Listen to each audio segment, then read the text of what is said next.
Amanda! Amanda sticks her head out of her room. Father! Want to go to the coffee spoon? So you get called cool once and now you're the cool dad who hangs out at the coffee shops and listens to neo-jazz and stuff. Yes. Chat says I'm a cool dad. Chat, I'm a cool dad, right? Are you gonna bring your laptop and your leather-bound journal so you can work on your poetry anthology? Oh, damn, she is making a shit ton of hipster jokes, and I respect that. Look, honey, do you want me to buy you coffee or not? Let me grab my laptop and my leather-bound journal. Yeah, see? You're the exact hipster that you mock. Amanda and I make the short walk over to the coffee spoon. The place is quiet today, just a few people hanging out and reading books in the cozy little nooks. I walk up to the counter and see a familiar pierced face. Hey, you were the dude I yelled at a bunch the other night. Oh, Pablo! Amanda casts a sideways glance at me. You tried to sell me shirts. And who might you be, miss? This is my daughter, Amanda, the person I am a father to and am very protective of. Yes, that is my daughter. You are not allowed to date her. Chat, none of you are allowed to date Amanda. No one's allowed to look at Amanda wrongly. If you do, I will deck you and you will be banned. In order to make your acquaintance, my name is Pablo. Did I mention that I make witch house music? I wouldn't call witch house music, but okay. Ooh, that's my girl. A piercing blow to my ego, though not one that will dissuade my need to impress you. Sir, get away from my daughter. My innate dad senses tingle. I am overwhelmed with fatherly protective energy. I must do something to protect my child! I'm gonna save just in case. I'm gonna save. Change the subject, defend witch house, reappropriate lines from Taken. Change the subject. Anyways, Pablo, I didn't know you worked here. Yeah, man. Today's my first day. Matt's still training me. Yuichi! Matt comes out from washing dishes in the back room to meet Amanda and I. He and I high-five as fellow cool people do. Hell yeah. We're cool. I see you met my newest employee. At your service, though I'm only here until Vacant Veil starts their world tour. When's that? Well, we have to put out a record first. Alright, Pablo, now what do we do with customers again? Right, yes. Pablo clears his throat. Hello, good folk of Maple Bay. Can I interest you in a tasty caffeinated beverage? A smashing pumpkin spice latte, please. Ooh, I like the pun. A classic. And you? I'm gonna save again. Americano football, decaf for cutie, or Father John Misto? Father John Misto. A Father John Misto, please. That might be the worst pun I've ever heard. Hey, it's pure comedy. Yeah, puns are the highest form of comedy. No, they are not. Oh, I was making a joke off Father John Misty has an album called Pure Comedy, and the drink is named after Father John Misty, so I was... Yeah, never mind. No, keep rambling, Matt. It's adorable. Coming right up. Pablo gets to work making her drinks while Matt observes him. He'll get the hang of it, for as goofy of a dude as he is, kid works hard. Hey man, that concert was a lot of fun. We should hang out again. Hell yes! I'm actually going to be done training Pablo in a couple hours and was going to go record shopping. Want to come along? Absolutely! Pablo brings us our drinks and Amanda buries herself in her laptop. I spend my time sipping my drink and cracking jokes with Matt. Last time we hung out, he told me that he had trouble hanging out with other people, but for some reason, he and I can talk and joke like old buds. It's weird. I feel really comfortable around him. It's because you want to smash. Once Matt feels comfortable leaving Pablo on his own, I say goodbye to Amanda and we start walking to the record store. I have a feeling this is going to end badly, isn't it? Have you ever been here before? No, I mean, we have a record player sitting in the living room, but all I have are two copies of Frampton Comes Alive. Oh, this should be fun then. We're gonna find you some good stuff.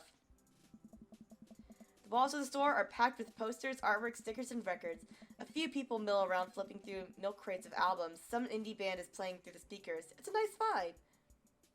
So, why do people still buy records? Isn't it kind of outdated at this point? There's a lot of people who would try to tell you that vinyl sounds warmer or more true to the artist's intent, but really, I just think it's nice to collect records. Fair enough. Can't argue with that. It's cool that in this day and age, we have just about every song ever created available instantaneously on our phones. But there's something about holding an album and getting to see the artwork in your hands that I'll always love. Yeah, exactly. Unlike that with manga. Yeah, I read manga digitally, but I prefer to actually own the copies of it rather than, like, read it on my phone or whatever. Yeah, I like physical manga copies. That's why I try to get as many records as I love in the physical form as possible. Remember when we were kids and we would have to wait around by the radio with a cassette tape so that we could record our favorite songs? It made each listen really special. Mixtapes were even cooler because of how much work they took. Now I just make a playlist. I think the last time someone gave me a real mixtape was in high school. I look around the multi-level record store and spot some genres. Future Wave, Jungle, Arachnopunks, Nunsploitation. I have no idea where to even start. Are Arachnopunk and Nunsploitation like even like actual like music genres? I can see Future Wave and Jungle, but Arachnopunk, Nunsploitation. I'm gonna Google that. Hang on. Oh, it's a subgenre of punk. Okay, and Nunsploitation. Nunsploitation. Oh, apparently it's a subgenre of exploitation films, not like an actual music genre. Alright, well, if it's what I think it is, then those poor nuns. Why, I love your mustache. Thank you so much. Since we are playing a game about dads, I gotta look the part of a dad, you know? Man, this is a little overwhelming. Here, let me help you find something you might like. If you were a milkshake, what flavor would you be? Cookies and cream, vanilla, strawberry, purple. Strawberry. If you could only buy one type of candle scent for the rest of your life, what would it be? Power Violence, Cherry Blossom. What's your favorite ambient sound? The rain. What's your dream vacation spot? My backyard, inside an active volcano, living off of the fat of the land in Ibiza, starting new life in the Baltics. My backyard. What's your deepest, darkest fear? I worry that people are nice to me only because they want something from me. I fear that I don't deserve happiness and won't ever get it. What if nobody exists but me and I've fabricated this universe, saying you two when the warrior tells you to enjoy your food? Oh god, that's the worst. It's between the first two, because anxiety is a bitch. The second one. Matt thinks for a moment. Oh, I know, just the thing. Matt runs to the other end of the store and returns holding a record behind his back. He shows it to me. This is Dark Night of the Soul by Danger Mouse. This one almost didn't get released, but there are a ton of awesome collabs on it. Super underrated album. I think you'll really enjoy it. Whoa, dude, thanks for the recommendation. You're gonna have a great time with it, promise. Matt and I bring our records to the cash register. A young girl with a stuffed dumb ring and a buzz cut stands behind the counter with one earbud in. Usual stuff today, Matt? Just some light pickups. Matt places 3 albums on the counter. Swear I'm Good at This by Diet Sig, Forever by Mystery Skulls, and Greatest Hits by Remo Drive. Hey, I love Mystery Skulls! Hell yeah! The cashier rings Matt up and hands back his albums in a bag. She stares at me suspiciously. Who's the nerd? That nerd is my buddy, Yuichi. Yuichi, speaking of a human charm, is Molly. Hey! I'm not your buddy. I'm your fuck buddy. I got kicked out of art school for destroying my paintings at the end of every critique. Hey! I love the hustle, Molly. You get along with my daughter. Lovely to meet you. Anyway, Matt, is the open mic still night on tonight? You know it. Are the Third Waves gonna do a special acoustic performance? I might see if I can get a few of the girls together. There's an open mic night going on? Yeah, dude. We do it every month at the Coffee Spoon. Some amazing talent always comes through. Got a flyer for it right here. You and the manager should come by that night. Matt blushes. I mean, if you're not doing anything.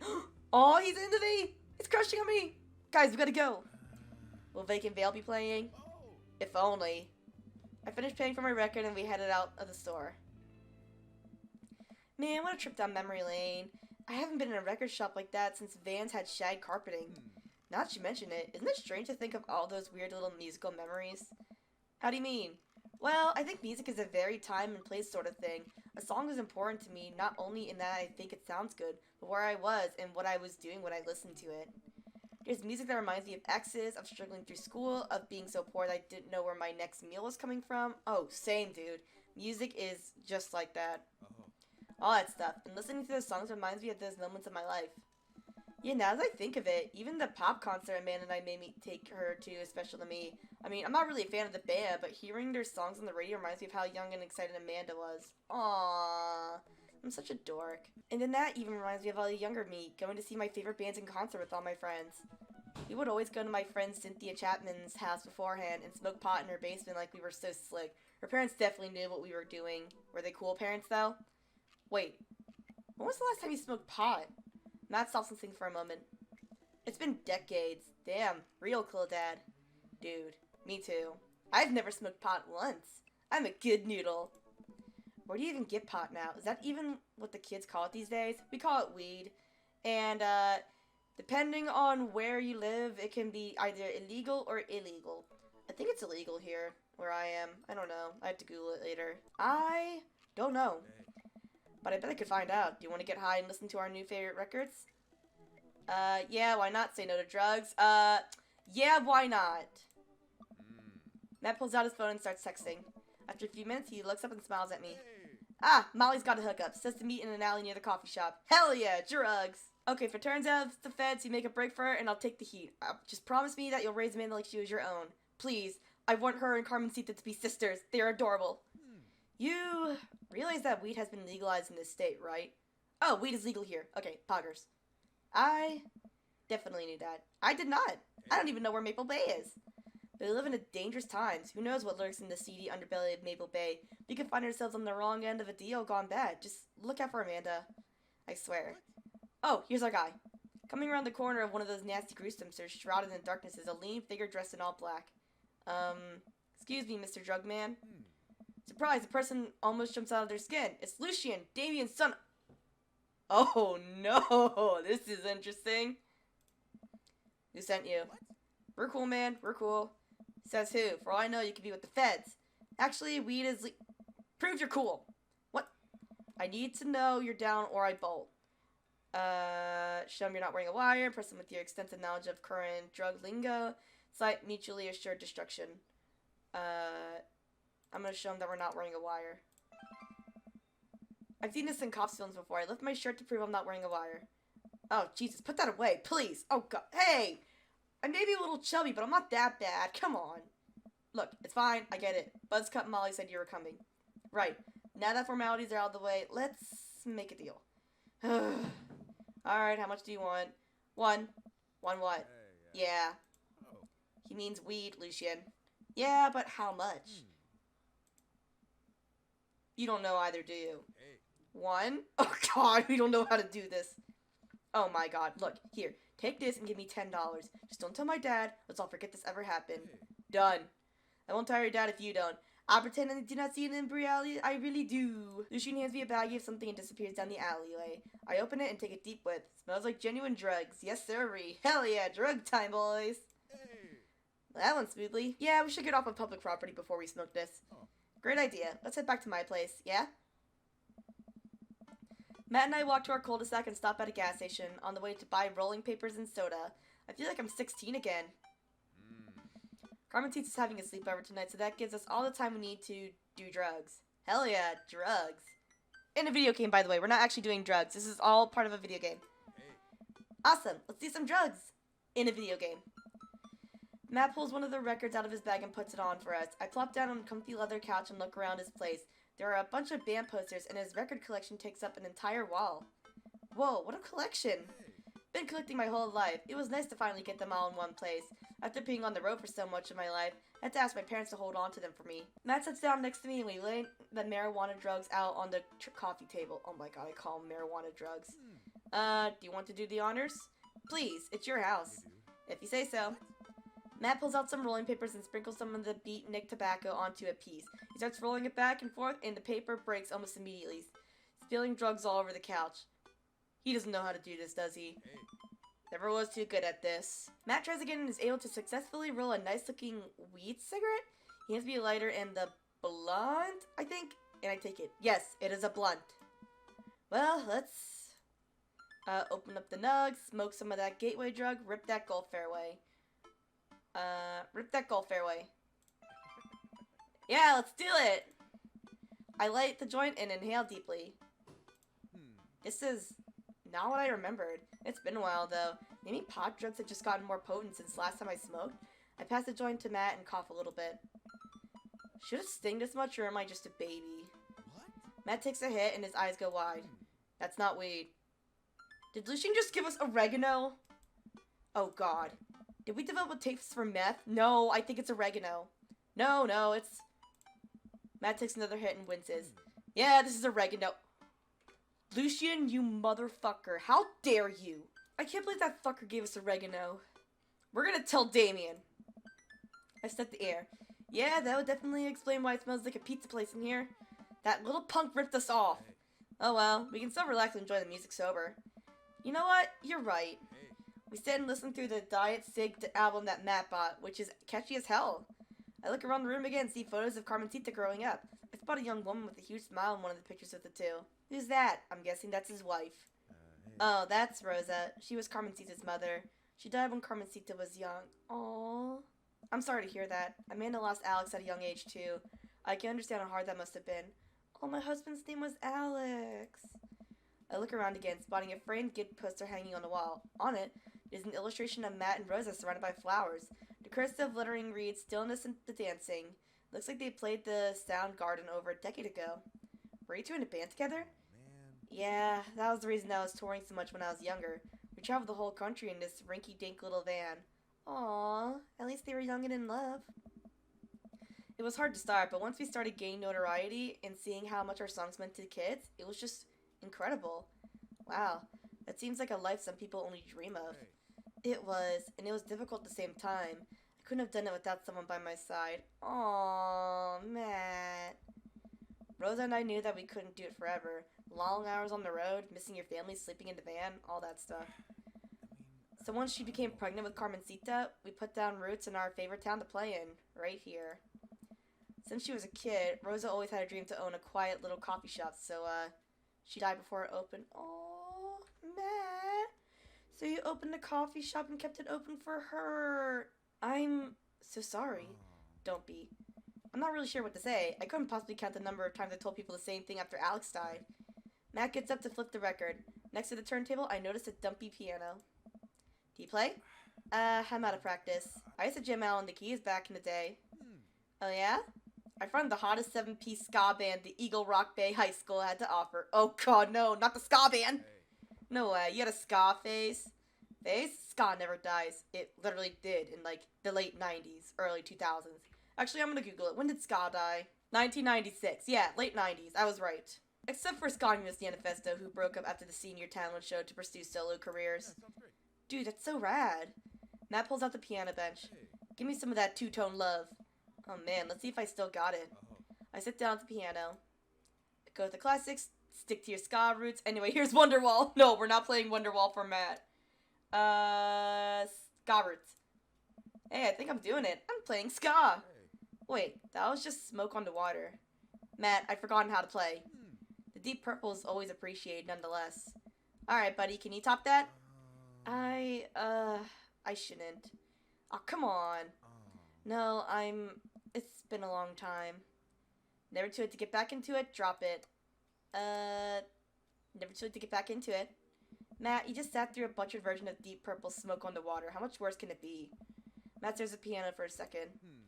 Okay. Oh! Dick emotes! Hell yeah! Well, we're gonna get some Matt cock tonight, boys. Okay. Matt closes his eyes and runs his fingers over the keys. He breathes in deep and starts playing a melody. If I didn't know that he hadn't played the piano in a long time, I would never have guessed it. Matt plays a soft, sweet tune filled with emotion. I've never heard this before. Is this how his original works? This is so cool. Matt finishes the song and finally opens his eyes. How was that? That was amazing. Oh, it's nothing. Come on, man. That was killer. Are you gonna pull that out for the open mic night? Oh, no, I never play at those. Well, why not? You're really good. It's just, I just don't do it anymore. I just don't like being up there and alone and having so many people stare at me. It doesn't feel fun anymore. Oh, it hasn't been the same since Rosa, right? I can sense that Matt's getting uncomfortable at the thought of it. I won't push him any farther. Good. Alright, man, but I hope you know how beautiful your music is. Thanks. Hey. Matt and I sit and listen to more records until it gets late, and I decide that I need to get to bed. Matt walks me to my door. Hey. Let's never tell anyone about the oregano, okay? Deal. Wait, can I tell my doctor? I don't know anything about the health effects of smoking oregano, and I think we'll be fine. Night, dude. I smile. Night. I think that went pretty well. I walk inside and the house is dark, save for the silver of light coming from beneath Amanda's door. I knock lightly on the door and enter Amanda's room. She's sitting at her desk with her camera, editing photos. Hey, Amanda. Amanda swivels around in her chair to face me and slumps down. What smells like a pizza parlor in here? No, I don't want to talk about it. What? Nothing.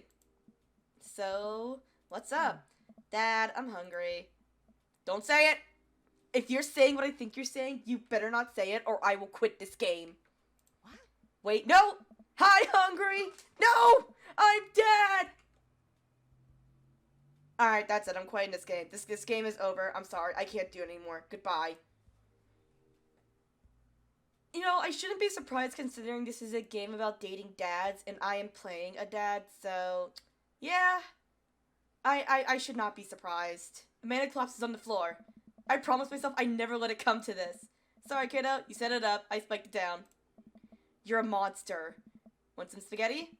Yes, please. Amanda and I boil pasta and heat up sauce in a pan. While I boil pasta and heat up sauce while Amanda watches. Despite my best efforts, I'm not able to set it on fire. Hell yeah! How was record collecting? It was great. Did you know that Matt used to play in a band? No way, was he good? I don't know if the band was good, but he played some piano for me tonight and it was amazing. He played piano for you? Dude. Yeah, I brought it up that he should play at the open mic night that's happening in his coffee shop, but he got kind of weird about it. Yeah, it's all flowered for that. We should go. It's not too late to start a father-daughter punk band and play a couple tunes there. Yeah, let me break out my glockenspiel. I think I can only know hot cross buns, but we can work off of the core production. Amanda and I have a nice dinner before she goes back to her room to do photography stuff. I ended up watching True Life. I'm a house hunter. They're staging an intervention for the house hunter, who is crying uncontrollably over the color of the walls. They know they can paint the walls of their house any color they want, right? Matt's song is stuck in my head all night. I think that went pretty well. What do you think? I have to get at least an A on that, right?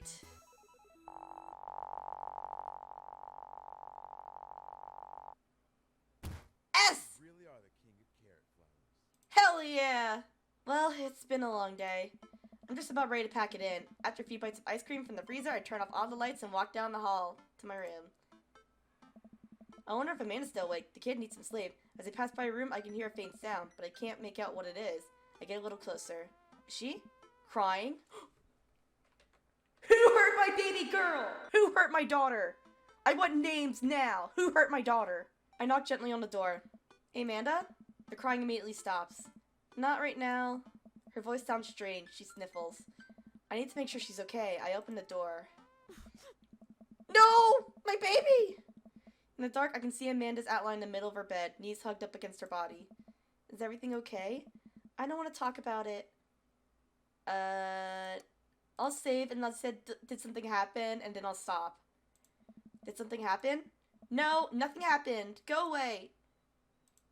Alright, I'll leave you be.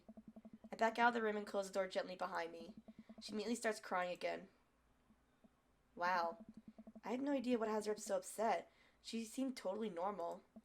I feel awful just leaving her to cry, but I also get the feeling that if I try to do anything else, it would only make her more upset.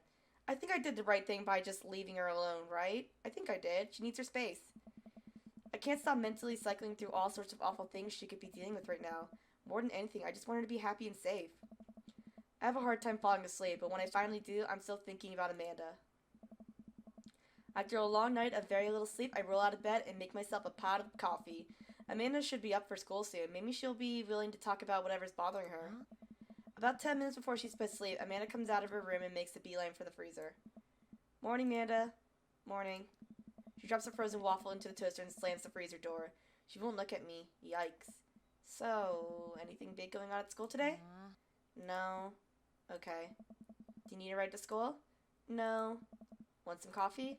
Amanda pulls the toaster lever up and takes her still freezer-burned waffle out before it's finished cooking. I have to go. Amanda picks up her bag and storms out. Oh. Okay. That scared the shit out of me, not gonna lie. Did I fuck up? I hope I didn't fuck up. It's a good thing I stayed beforehand in case I did fuck up. I hope I did not fuck up. I haven't seen her act like this in a long time. It's usually short-lived, but it always hurts. Hopefully this blows over and things are back to normal soon. I sit back at the kitchen table and look at the picture of Amanda and I hanging on a wall. In it, I'm teaching her to ride a bike. Her face is a mixture of excitement and pure, unadulterated fear. I remember how determined she was. Every time she would fall off and scrape her knee, she would get up and try it again. Finally, I had to stop her because she was bleeding everywhere. Then she started to cry because she didn't think she needed bandages and wanted to keep trying. As I put the bike away, she just stood in the middle of the street and screamed. Then I took her for ice cream and it was like nothing even happened. After giving it a bit of thought, I decided that if I forced her to talk about it, I'm only going to make things worse. But I have an idea. I start rummaging around for ingredients. I hear Amanda walk in the door. Instead of heading for the kitchen like she usually does, she makes a beeline for her room. She's clearly trying to avoid me. Hey, Pumpkin? What? Can you come here for a sec? There's a moment of silence. Yeah. Oh, I wonder what I'm doing. I wanted to say sorry about last night. I'm just worried about you, kiddo. I get scared when I know something's wrong, and I get even more scared when I feel like I can't do anything about it. Dad, so just whatever it is, and you don't have to tell me if you don't want to, but whatever it is, just know that you have a dad in your corner who wants you to be happy. Ah.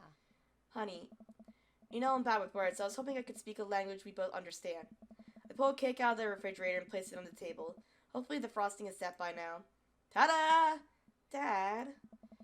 It took me a really long time because I ran out of red frosting somewhere around sad and had to start over and...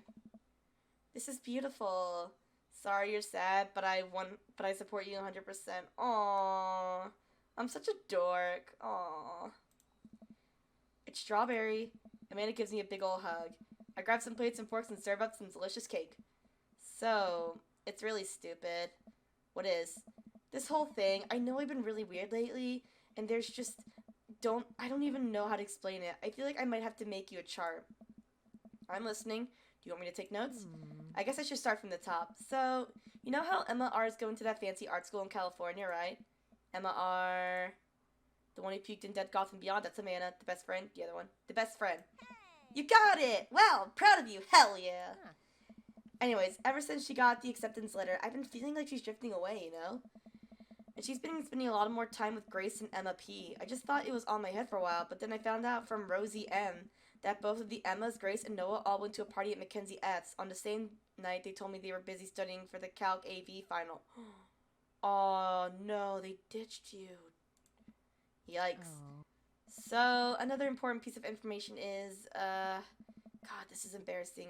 I have a crush on Noah, and, I knew it. I knew you liked Noah. Oh, wait, did something happen with Noah? That's a thing. What? Well, I had no idea. I definitely didn't know that. Okay. You're a bad liar. So are you. I learned from the worst. Oh, no. Anyway, so the only person I told about the crush was Emma R, and she promised not to tell anybody. I didn't confront them about the party thing because I didn't want to start drama, so I just keep quiet and keep going about my business. Amanda sighs. Then one day I invite everybody out to get nachos at the mall, and after not texting me back for like 2 hours, even though none of them ever put their phones down for more than 60 seconds, they all say they're busy, like, simultaneously. So I tell them, never mind, I'll just eat nachos at home, right? But we were out of chips, so I really, really wanted some nachos. Totally understandable. Yes, nachos are poggers. So I go to the mall anyway. I get to the food court, and who do I see there but Grace, Emma P, Emma R, and Noah, all hanging out together and eating nachos without me. What a couple of cunts. Oh my god. What? It gets better. I'm standing by the escalators watching them, and I realize that Noah has his arm around Emma R, which is kind of weird, right? Oh no, Emma R stole your man, didn't she? But then they kiss. Oh, Emma R, you bitch. No. Yes, I know. So I storm over there, and I'm like, hey.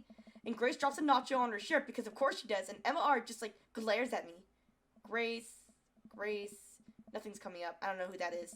Grace is the, I'm gonna save.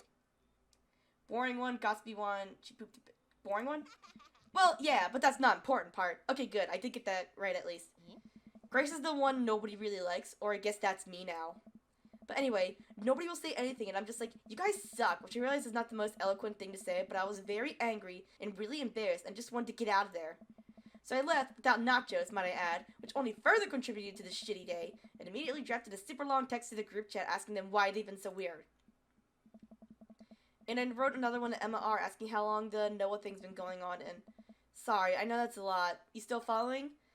I'm a little confused, but I think I understand. I have no idea what's happening. What did Emma R say? What did Emma R say? Oh, okay. Get a little of this. Emma R says, you know what? Let me just read it to you. Amanda pulls out her phone and reads word for word an arduously long string of text messages. Can you believe that? I cannot believe that. I care so much about Amanda's social life and mental well-being, but man, I do not understand what she's talking about. This is all beyond me, but I'm trying my hardest to be supportive. Oh. They were dating in secret for like months. So I told her that she's being a really terrible friend, and she's like, well, if you think I'm so terrible, then just stop being my friend. And I was like, okay. Then she left me on red, and then... Wait, left me on red. What's that? Oh, like, she saw my message and didn't reply, and I know because there are red receipts. I don't know what read receipts are, but I'm just gonna nod and pretend I understand. Good. That's probably for the best. Gotcha. while this is all happening, I'm talking to Emma P about how mad I am because she's at least being kind of reasonable, and I'm venting her about how pissed I am at everybody and stuff. And then out of nowhere, Noah texts me and is like, how could you say that about me? And I'm like, say what about you? And he tells me that Emma R sent screenshots of everything I told her to the group chat that I got kicked out of. Alright, I think you lost me at screenshots, but that definitely sounds bad. There's so much more, but honestly, it's all just really stupid teenager stuff. The bottom line is that everybody dropped me, half my grade hates me, and now I have no friends. Amanda, I'm so sorry. I almost expected it from everybody else, but Emma R's been there for me since Dad died. I can't believe she would just stab me in the back like that. I'm not even mad that she's dating Noah. I'm just upset that she lied to me about it for so long. Amanda stabs at the remnants of her cake. Okay, I take it back. I'm kind of mad that she's dating Noah. Like, what did I do wrong? Why did everyone just suddenly decide I'm not cool anymore? Why wasn't I enough? I don't understand. And as mad as I am at everybody, like, I miss them, Dad. Amanda looks so dejected. I almost can't take it. What could I possibly say to help? Anyways, that's it.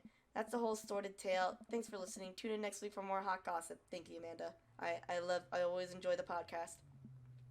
Wow. I know, it's pretty dumb. It's not dumb. No, it's a stupid thing to be upset over. Amanda, your feelings are real. Don't ever be mad at yourself for having feelings. I guess. Unless you've secretly been a robot who's been approximating human feelings this whole time. Dad, if I was a robot, I would have transformed into a monster truck a long, long time ago. My girl. She gets it. But seriously, I know you probably don't want advice, but I feel like it's my duty as a dad to bestow upon you a few nuggets of fatherly wisdom.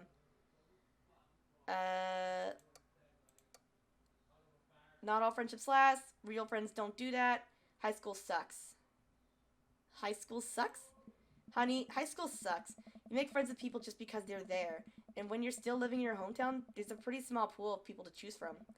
Once you go to college and once you get into the real world, you're going to be exposed to all sorts of people, and it's going to be easier to make friends with people who really get you. Some of those friendships can last a lifetime. Look at me and Craig.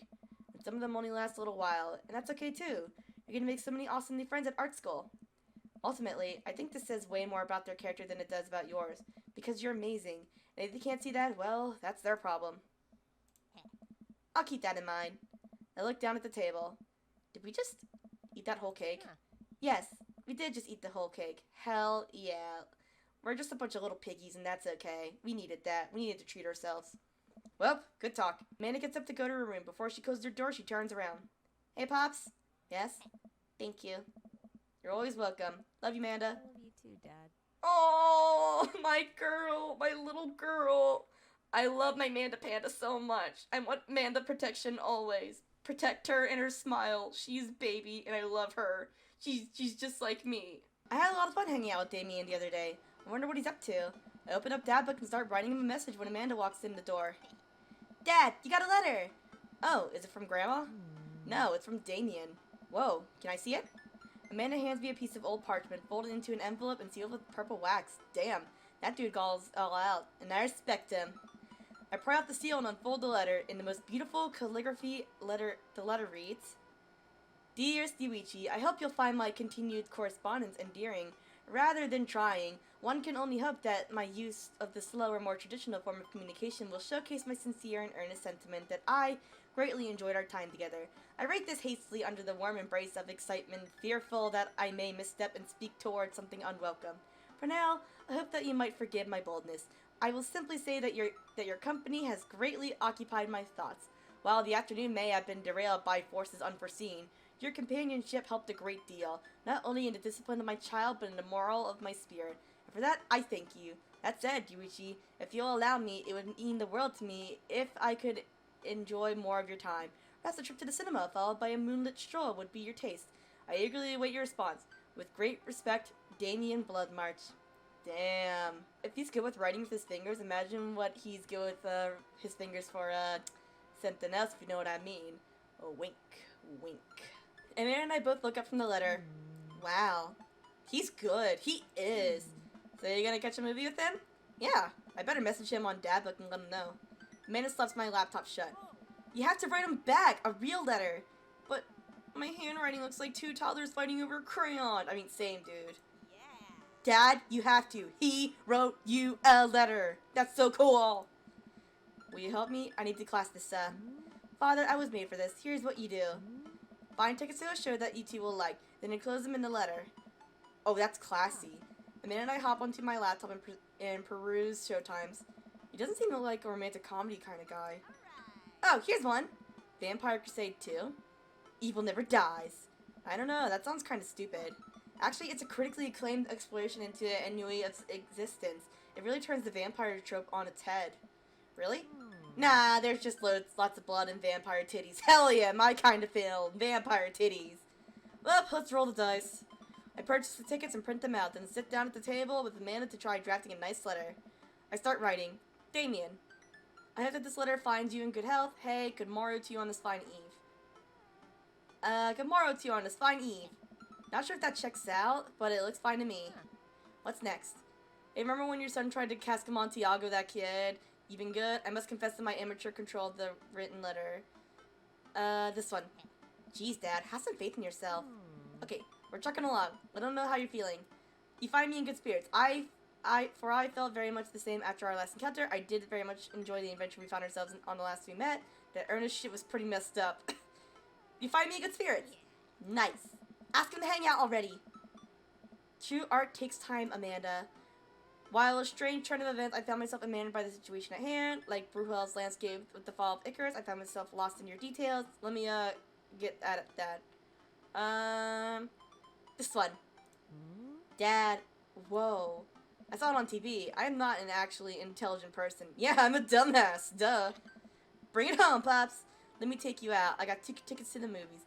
I would very much enjoy your company accompanying me to the cinema. It would bring me great pleasure to escort you to the cinema. Smooth. Calling it the cinema is a classy move. Enclosed, you'll find 2 tickets to Vampire Crusade 2 Evil Never Dies, which I'm sure you will find both titillating and enjoyable. Titillating, because of vampire titties. Best wishes, hard dabs. Hard dabs. I thought that said hard dabs. Namaste, we'll carry on. Best wishes. And then I sign my last name, my full name, fancier that way. Yuichi Nyampasu. Is this okay? Amanda reads over my sloppy handwriting. Damien, good morrow to you on this fine eve. I must confess to my amateur control of the written word, as well as my even more amateur penmanship. Your letter found me in good spirits, for I must very much the same effort of our last encounter. Like Bruegel's landscape with the fall of Icarus, I find myself lost in your details. It would bring me great pleasure to escort you to the cinema. Enclosed, you'll find 2 tickets to Vampire Crusade 2, Evil Never Dies, which I'm sure you will find both titillating and enjoyable. Best wishes, Yuichi Nampasu. You spelled his last name wrong. What? Nah, just trying to keep you on your toes. Now all I have to do is seal it and put it on his mailbox. Can I seal it with tape? That's not authentic enough. I have an idea. I'll be right back. Amanda leaves the room and returns with a candle, a lighter, and a small piece of wood. You gotta have a wax seal. She lights the candle, which starts to burn and form a pool of melted wax. What's the other thing? Amanda pours some of the wax on the folded letter and expertly presses the small piece of wood into it. She lets it dry for a second and pulls the wood away, revealing... Here it is, your sigil. A little kitten with a bow on its head. Awesome. Hell yeah. Scrapbooking stuff always comes in clutch. Well, I guess all there is to do is deliver to his doorstep now, huh? Oh, I thought we were getting a carrier pigeon to do that. Oh, I wish we could do that. I already called my guy. I have a pigeon guy, Marcus, has the good pigeons. May I have Marcus's number for the good pigeons? Don't get your pigeons from Anthony, they're no good. Oh, of course. No, I understand. Fuck Anthony, man, he's the worst. I don't want to know if any of this is true. I hope it's true. I head outside and walk over to Damien's house. I slip the letter into the slot in his door and go back home. Mission accomplished. Now we play the waiting game. The night finally rolls around where I'm supposed to meet with Damien. The next day, he had left another beautifully crafted letter thanking me for mine and agreeing to the evening. Amanda helps me pick out a nice outfit, and I show up to the theater a little bit early. It's a chilly night, and the theater is kind of crowded, but it's still nice. How do you do? I jump at the sound of his voice and turn around to see Damien right behind me. You almost gave me a heart attack. How long were you there for? I don't know. I just walked up. My apologies for frightening you. Was that thunder? Is it going to rain soon? I didn't hear anything. What? What? Regardless, the hour grows close. Shall we take our seats in the cinema? I must thank you again for purchasing our tickets. Please, allow me to repay the dude in Sour Patch Kids or perhaps Milk Duds. Let's do it. Sour Patch Kids, thank you very much. We get in line to buy snacks. As we're waiting, I hear a familiar voice behind us. Ugh, my dad's here. I turn around to find Lucien standing a few feet behind us with a gaggle of other golf kids. Hey, it's Lucien! Remember when he tried to sell us fake weed? Yeah, your dad's right here. We could tell him if he can give us the good shit. What's it gonna be, Lucien? Are you gonna give us the good shit or not? Oh, Lord Vermeer, thank you so much for the 1 bit. And I am good. I am trying to date Dills. Lucien, how nice to see you. I didn't know you were coming to the theater. I'm glad to see you spending some quality time with your friends. Whatever, Dad. And what movie will you be attending tonight? My friends are making me see some kids movie about talking animals. I don't really care about it. Well, I do hope you enjoy your evening. We'll be watching Vampire Crusade 2, Evil Never Dies. You? Watching that? Yeah, I thought Damien would enjoy it. Ha! Good luck with that, Dad. Lucien rejoins his friends and I look over to Damien. Good luck with what? It's nothing. My son loves to tease. We wait in line for a little longer and Damien buys us snacks. He seems a little nervous. I wonder what's wrong. Damien and I take our seats and settle in for previews. Glancing at him, I can see he's sweating profusely and gripping his armrest. Is everything okay? Vampires, huh? The movie hasn't started yet. Is everything okay? Because it shows that I'm concerned about him. Everything is perfectly fine. I'm so, excited for this film. What, do you not like horror movies? I'm a devoted patron of the arts, especially the scary arts. Scarier the art, the better. Do you have a favorite horror movie? Of course I have a favorite horror movie.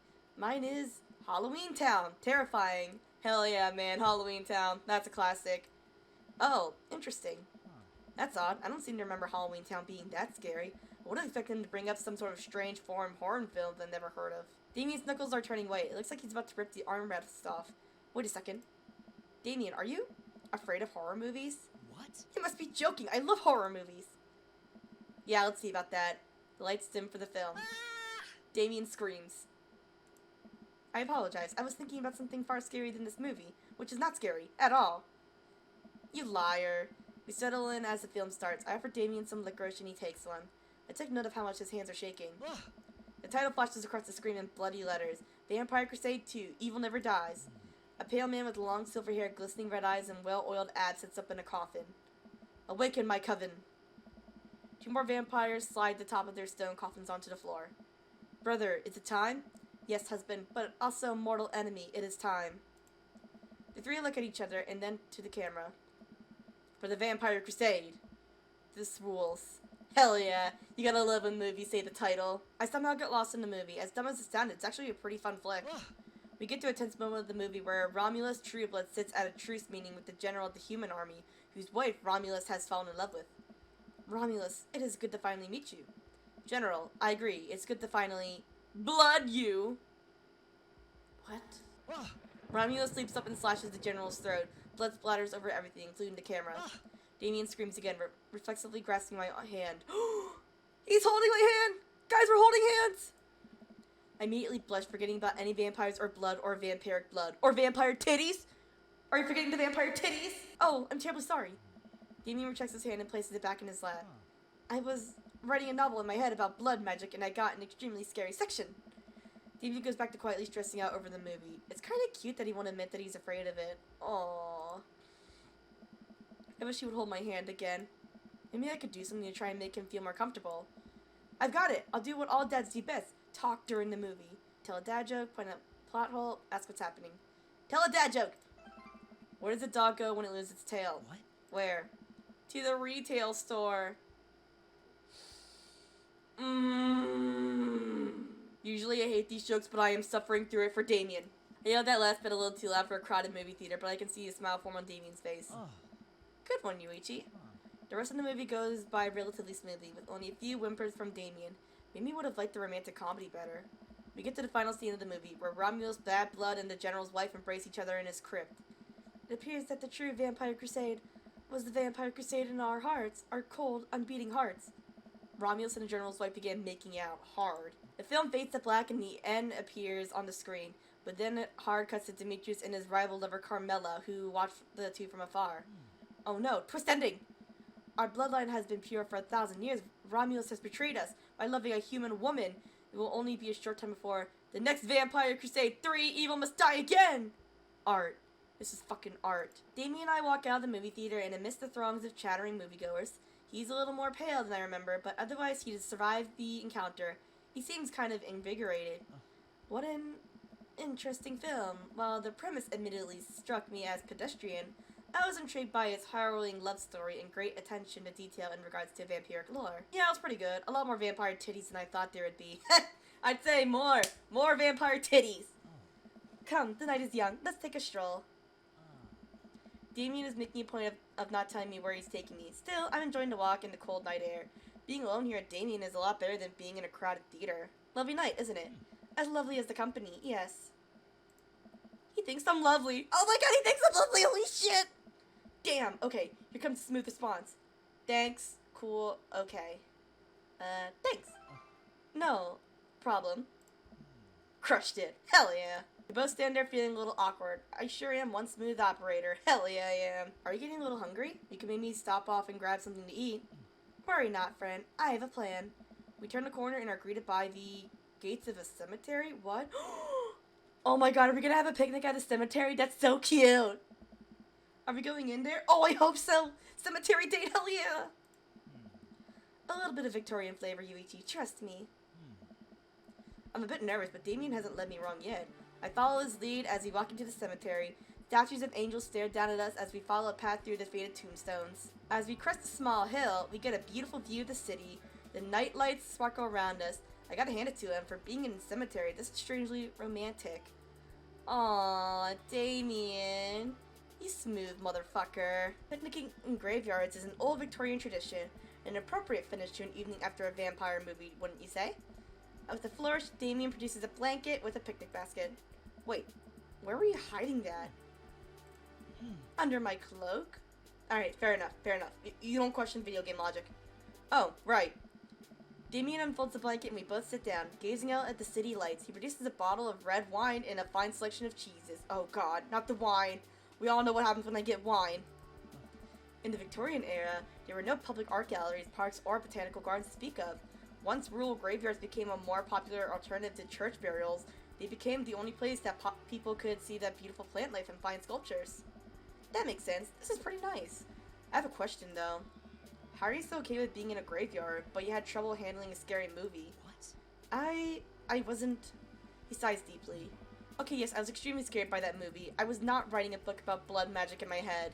I just have never been good at those. I just feel as if, because of how I look and act, people expect me to love horror films, so I must play the part. Truth be told, I don't know if I have the constitution for them at times. Damien, I'm so sorry. If I had known, I would have suggested another movie. It's quite alright. I actually did find myself enjoying this one, thanks to your help. Graveyards, however, I think there's something rather beautiful about death. Cemeteries are traditionally built away from cities, away from the realm of the living, and it keeps us rather separated from it.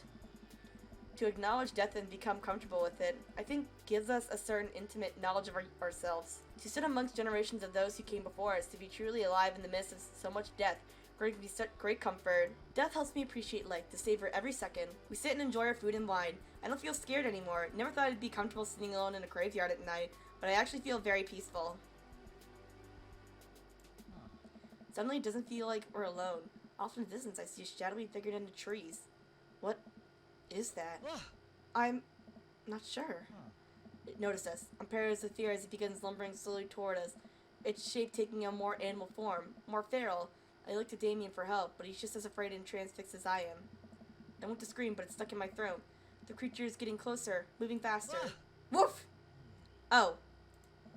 It's a dog. As it finally came into light, the friendliest, dumb little Boston Terrier I've ever seen pulls its owner toward us. Oh, it's so cute! Look at it! The dog trots over to Damien and sniffs at his hand. Oh, he's so cute! Damien looks ecstatic and ruffles the dog's fur happily. What a beautiful dog! Hey! We both look up, not expecting to see. Thanks. Wait, Robert, that's your dog? Oh, it's so cute! I love the tough guy trope with the small, cute animal. That's one of my favorite tropes. Robert, what are you doing here on this lovely evening? Hunting cryptids. What? What? I didn't know you had a dog. This isn't my dog. I found her wandering the street. I put a leash on her, and now we're walking around this graveyard together. Hunting cryptids. Hell yeah, I love that. Davey and I share a look. May I give her a treat? Sure. Wouldn't give her cheese, though. Not to worry. Damien reaches into the depths of his cloak and procures a small dog treat. What else is he keeping in there? The secrets of the universe, that's what. The dog laps up the treat and crunches away, tail wagging furiously. Damien continues to smooth down her fur. Thanks. My absolute pleasure. Damien shakes the dog's paw. Lovely to meet you, my friend. May our paths cross again. Robert and his dog disappear into the darkness again. Damien stares after them. I didn't know you liked dogs. Victorians love dogs. Actually, most Victorian women of high fashion would always be accompanied by a small dog, such as a terrier or a Maltese. I think big dogs are nice too. Aww, a dog dad. I love that for him. Yeah, man, dogs are cool. I do believe we've had enough excitement for one night. What say we make our way home? Damien hops to his feet and extends a hand to help me up. I gladly take it as my knees aren't what they used to be. He packs up his picnic basket and leads us out of the graveyard. As we begin the walk home, I take one last look at the cemetery. It really is beautiful. Like a proper gentleman, Damien walks me to my doorstep. Thank you ever so kindly for your company tonight. Damien, it was my pleasure. Yuichi, if you'll allow me, it would bring me more joy to offer you a token of my affection. Damien reaches into his cloak and pulls out a folded, monogrammed handkerchief. He presses it into my hand. Wow, thank you, Damien. I will use this to dry my tears for those I've lost. I can't wait to sneeze into this. I'm gonna wave this at passing ships. I approve. Damien shuffles his feet. I just want to say that it's rare to find someone like you, someone who's open to my eccentricities. Hey man, it's 2022. Who the fuck cares? It's nice to feel so accepted. Thank you. Damien gives my hand a quick squeeze. Damien blushes and hastily retracts his hand. I must take my leave. Good night. Before I can say anything else, he's gone. Huh. I unlock the door and step inside. Hey. Like a whirlwind, Amanda runs from the window and plops down on the couch, trying to look nonchalant. Hey, Dad. What's up? You were watching the whole time, weren't you, little scamp? Were you watching me from the window? No, I was just, Okay, yes, how was the movie? Lots of vampire titties. Hell yeah! Told you. But, as it turns out, Damien is... Wait, Amanda doesn't need to know that. I'll keep it between me and Damien. Scary cool. Yep, still cool, it's scary. Nice day, Yuichi. Did you know that graveyards used to be a place to throw parties? I think I miss remembering that. Wow, that's pretty punk. Also, we saw a dog. Definitely thought it was a werewolf for a minute, though. How can you be so sure it wasn't a werewolf? How can you be so sure I'm not a werewolf? And how can you be so sure that you're not a werewolf? Amanda's eyes narrow. I don't trust you. Nor I you. We make intense eye contact for a second. Anyway, I'm calling it for the night. Don't stay up too late, will ya? I'll try not to howl at the moon past midnight. Good girl. I think that they went pretty well, too.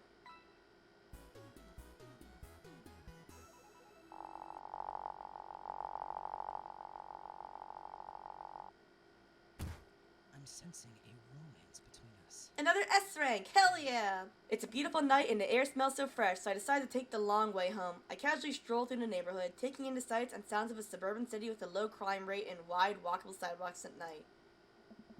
As I approach the bar, I can hear patrons inside cheering. Oh, I bet the game is on. I wonder if my team is playing tonight. A drop of water hits my head, and now it's lots of drops of water. It's pouring rain. Maybe I should wait this out inside. I order a beer from the bar and settle in. It turns out that my team isn't playing tonight, but I can certainly enjoy the game regardless.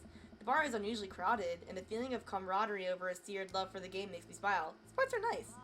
I look over into the corner and spot none other than Mary, sitting alone in the corner nursing her cocktail. Something about her seems different this time. Now she's by herself and not hanging out with some younger guy, she looks so sad. She looks up and half-heartedly raises her glass to me before staring off into middle distance. Say hi. I decide to go say hello. I walk over to her booth. She doesn't look up. The seat taken? She still doesn't look up. I take a seat anyways, and she finally notices me. Hey, cowboy. You alright? Never better. She hiccups. Guess she's a little far gone. Tears start blowing up in her eyes. Oh. Will you walk a gal home? Let's walk her home. I slide out of the booth. Seems like Mary's having some trouble getting up. I reach out a hand to help her, but she waves me away. I got it. She clearly does not got it. You know what? Hang out here for a second. I walk over to the bartender and pay Mary's tab. Hey, I don't know if you remember me, but I live in Mary's cul-de-sac, and I'm just making sure she gets home safe tonight. I know you. Yeah, it's nothing weird. Just, she usually has one of the bar's staff walk her home, but I trust you. She doesn't, like, go home with I don't really want to say it. One of the guys she meets. Nah. Nah? Ain't her thing. Huh. I head back to the booth. Mary stumbles out of the seat and directly into my arms. Hey, at least she's loyal. She may be a drunk, but she's loyal. It's still raining a little bit. I tuck up my coat and hold it over Mary's head. Such a gentleman. Let's get you home. Mary and I walk in silence up the street toward the cul-de-sac.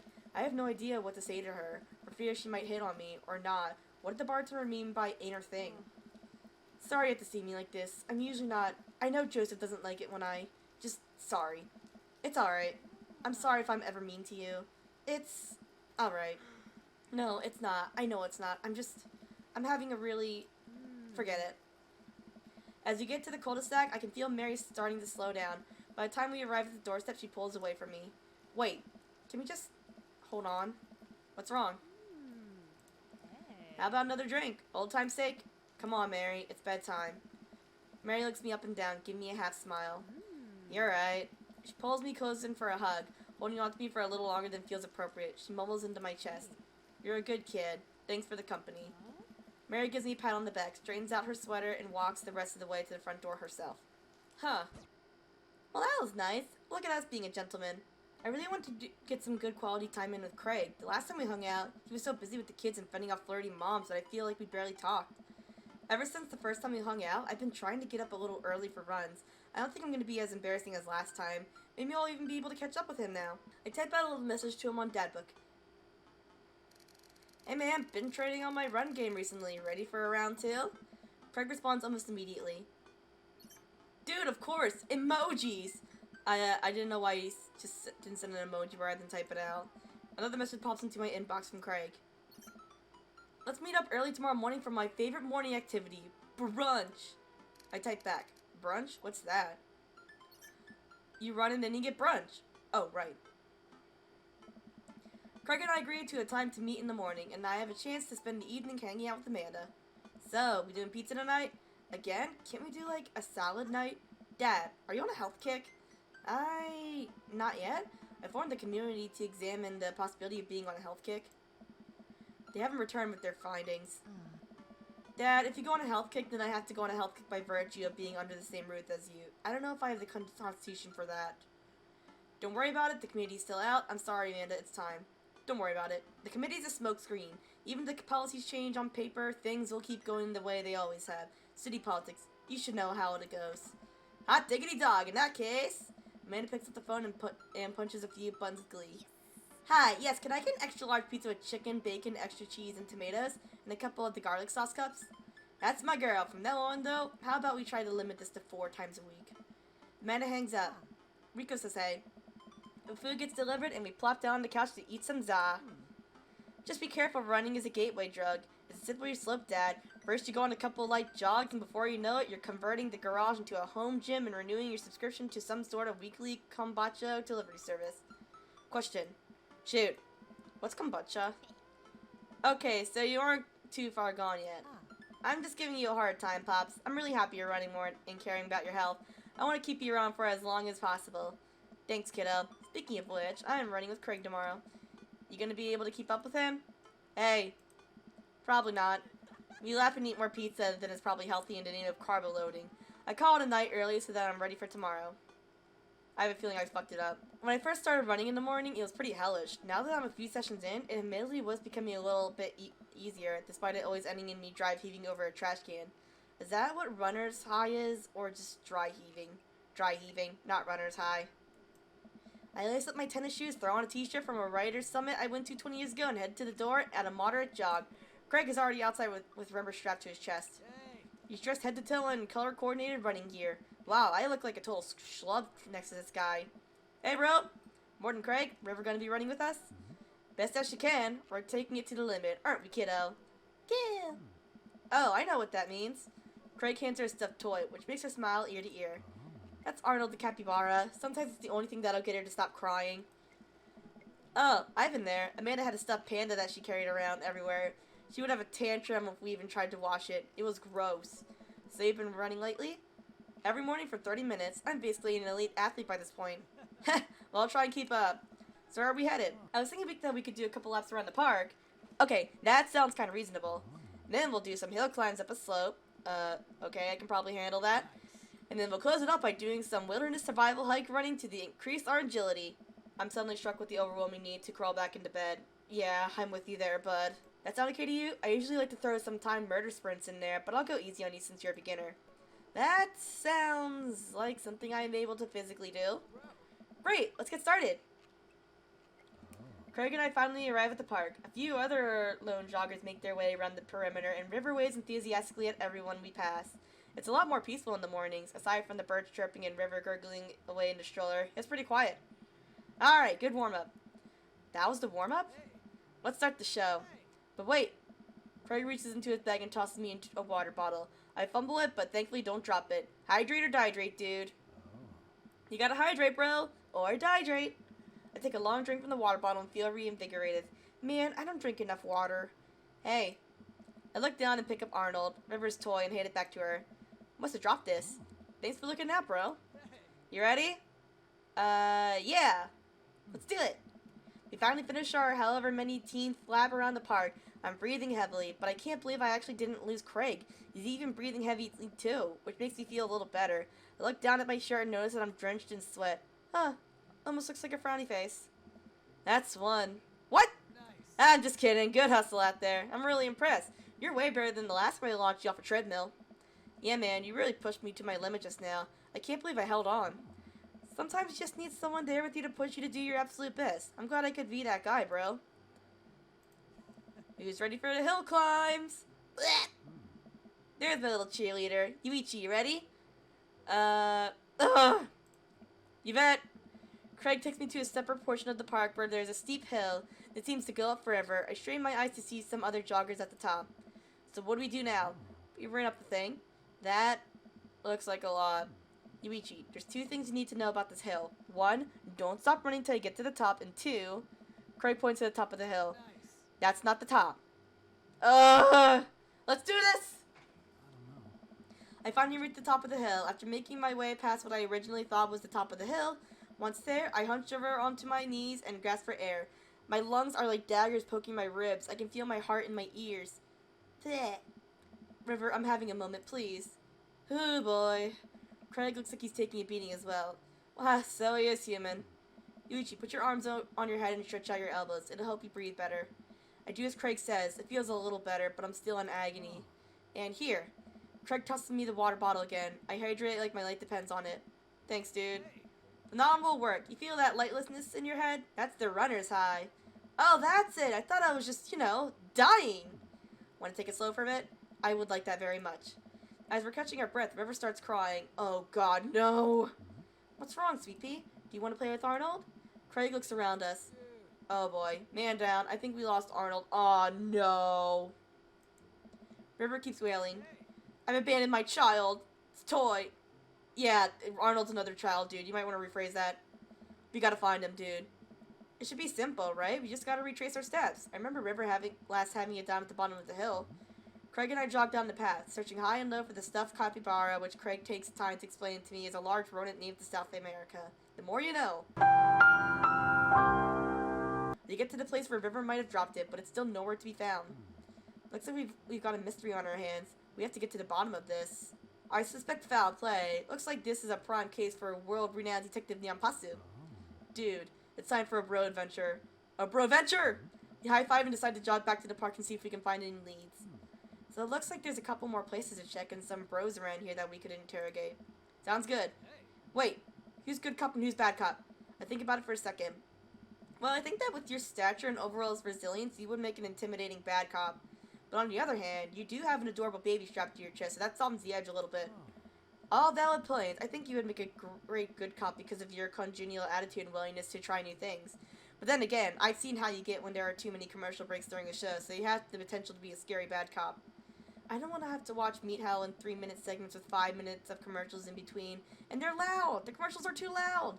I just want to watch some shows in peace without people yelling at me to buy wiper fluid and shit. Case in point. Let's play it moment by moment. Smart. So, where to, Bro Detective? Let's save. It may be the playground. We make our way over to the playground at the edge of the park. A couple of kids play on the jungle gym while parents watch on the nearby benches. Over on one of the benches, I spot a familiar face. Look for clues, interrogate Joseph, try to calm River down, move to another park. Let's interrogate Joseph. Let's see what Joseph's up to. We jog over to Joseph, who seems to be engrossed in his book. Joseph! Joseph nearly drops his book. Hey guys, didn't think I'd see you two out here. Yuichi, are you exercising?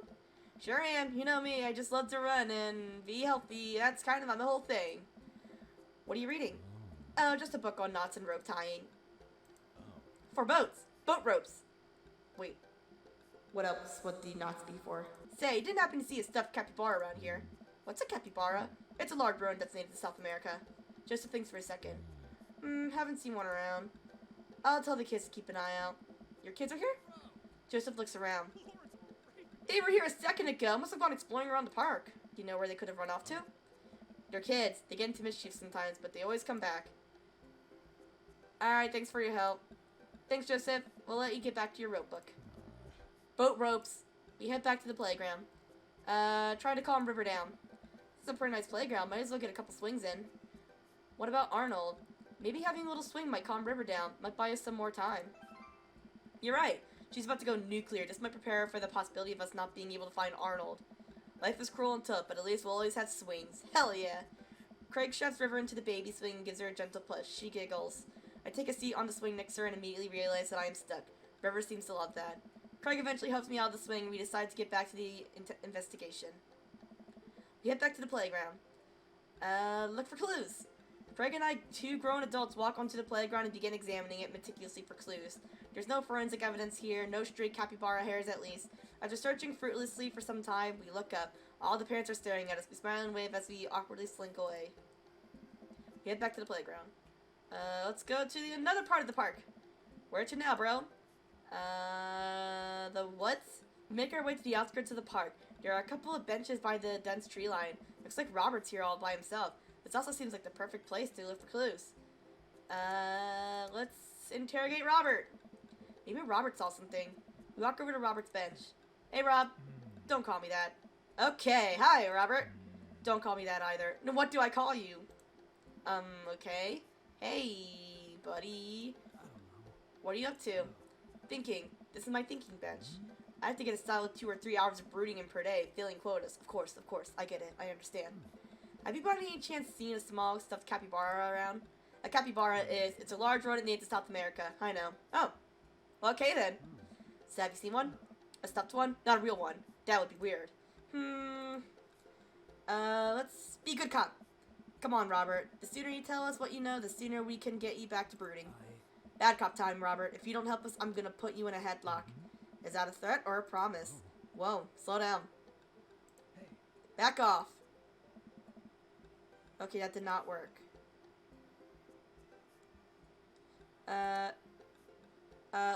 Let's try that again. Let's try it again. I think I have to be bad cop. Oh Christ, what now? Be bad cop. Robert, I'm gonna keep being vaguely threatening until you tell us something useful. I told you, I haven't seen a capybara. What did you guys damage? Damn it, again! Alright, well, we tried. I'd deduce where we should go next. Go to the field. We wander out to a greasy field at the center of the park. There isn't a whole lot to see, but there are a few figures cramped out on a blanket, and the grass could hold any number of secrets. Interrogate River. Wait, let me try this. It's always the culprit you least suspect. I get eye to eye with River, who still looks like she's on the verge of tears. Good cop. Hey, sweetie, believe me, nobody wants you to find your capybara more than me, but we need more clues, and I think somewhere in that baby brain of yours you might have something that'll lead us to the perp. So what do you say, kiddo? Meh. I turn to Craig. We're getting nowhere with the witness. We need her back to the field. Matt and Carmencita. Let's talk to Matt and his daughter. Carmencita spots us from across the way and waves. She's sitting down with her dad on a sunny green patch of grass. We jog over. Hey, dudes. Hey, bro. We just sat down for a picnic. Want some snacks? Got anything to increase my glycogen reserves? We have apple slices? Thank you very much, tiny bro, but I should be fine. You guys working out? Good day for it. Yep, I'm the picture of health and athleticism. Nice. Good transition, Yuichi. Say, you haven't seen a stuffed capybara around here anywhere, have you? What's a capybara? It's a large rodent that's native to South America. Ah, smart. Smart. Wait a second. How do you know what a capybara is? You wouldn't happen to have had hands-on expertise with one recently, would you? You learned about capybaras in the 4th grade. I think it's more suspicious that you know what a capybara is. Fair point. Fair point. Hey, Oh my god. What if I took Arnold? What if I'm the culprit? I just don't remember. I quickly checked my body for any Polaroids I might have kept on my person. They remind me of who to trust and who not to trust.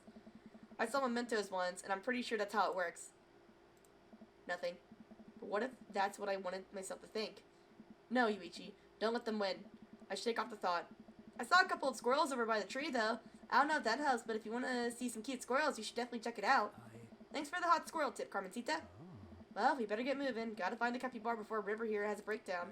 Good luck. Let me get some apples for the road, though. Carmencita hooks me up with some road slices, and we're on our way. We maneuver back to the field. Look for clues. We carefully comb through the field of grass and flowers. I can't seem to find much besides a couple of ladybugs and a nickel. While I'm looking, Craig calls out for me from across the field. Yuichi! I jog over. Craig is kneeling in the grass, inspecting something. I approach. My heart is in my throat. As I lean over Craig, I see it. This is Arnold's leg. I pull my hand out over River's eyes. No one should have to be subjected to this. Senseless violence. You would do such a thing? My god, who? Or what? Would do this? I don't know, but now I think we might be dealing with something beyond our grasp. I can't look at this anymore. I turn around trying to wipe the image of this stuffing strewn across the ground from my mind. We're running out of time. We may already be too late. Bag and tag it. Let's keep moving. We maneuver back to the field. Clock's ticking, dude. Where are we going next? Check out the playground again. We head back to the playground. Interrogate Joseph. Let's see what Joseph's up to. We jog over to Joseph, who seems to be engrossed in his book. Joseph, do you happen to know where Christian and Christy have gone? They're kids. They get into mischief sometimes, but they always come back. Mischief, you say? Wait. Am I being interrogated right now? No, yes, only if you did something wrong. Thank you for... Only if you did something wrong. What are you hiding, Joseph? Whoa, kinda getting the 3rd degree here. This is serious. There's a capybara on the line. I mean, you're more than welcome to ask Christian and Christy. I imagine they might have their ears to the ground on all the latest playground drama. They might have somewhere around the woods. Thanks, Joseph. We'll let you get back to your rope book. Boat ropes. Get back to the playground. To the forest. I'm starting to put the pieces of this case together, or I have the indigestion. We better keep moving. Head back to the woods. You return to the woods. Joseph's twins must be around here somewhere. Interrogate Robert. No, look for clues. We're gonna search through the outskirts of the woods, hoping to find anything that might lead us to Arnold. There are a couple of cigarettes and empty beer cans scattered around the thicket. There's probably the hotspot for edgy teens to hang out late at night and say swears and stuff, but it doesn't look like there is any recent activity that might be capybara related. This might be a dead end, partner, bro.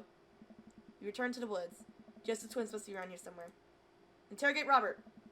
Maybe Robert saw something. Alright, Robert, we've been nice. Help us out, or I'm gonna go off, learn how to fight, and then come back to here to kick your ass. You, running out of fight? Please. Well, fine. If you don't want to tell us what we want to hear, I'm gonna spoil the season finale of Long Haul Paranormal Ice Road Ghost Truckers. You're bluffing. My buddy here doesn't play by the rules. Yuichi will do it.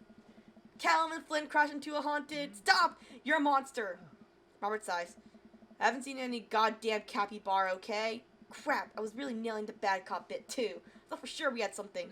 Now what, bro? Joseph said his twins were around here somewhere, but I have no idea where we're supposed to find them.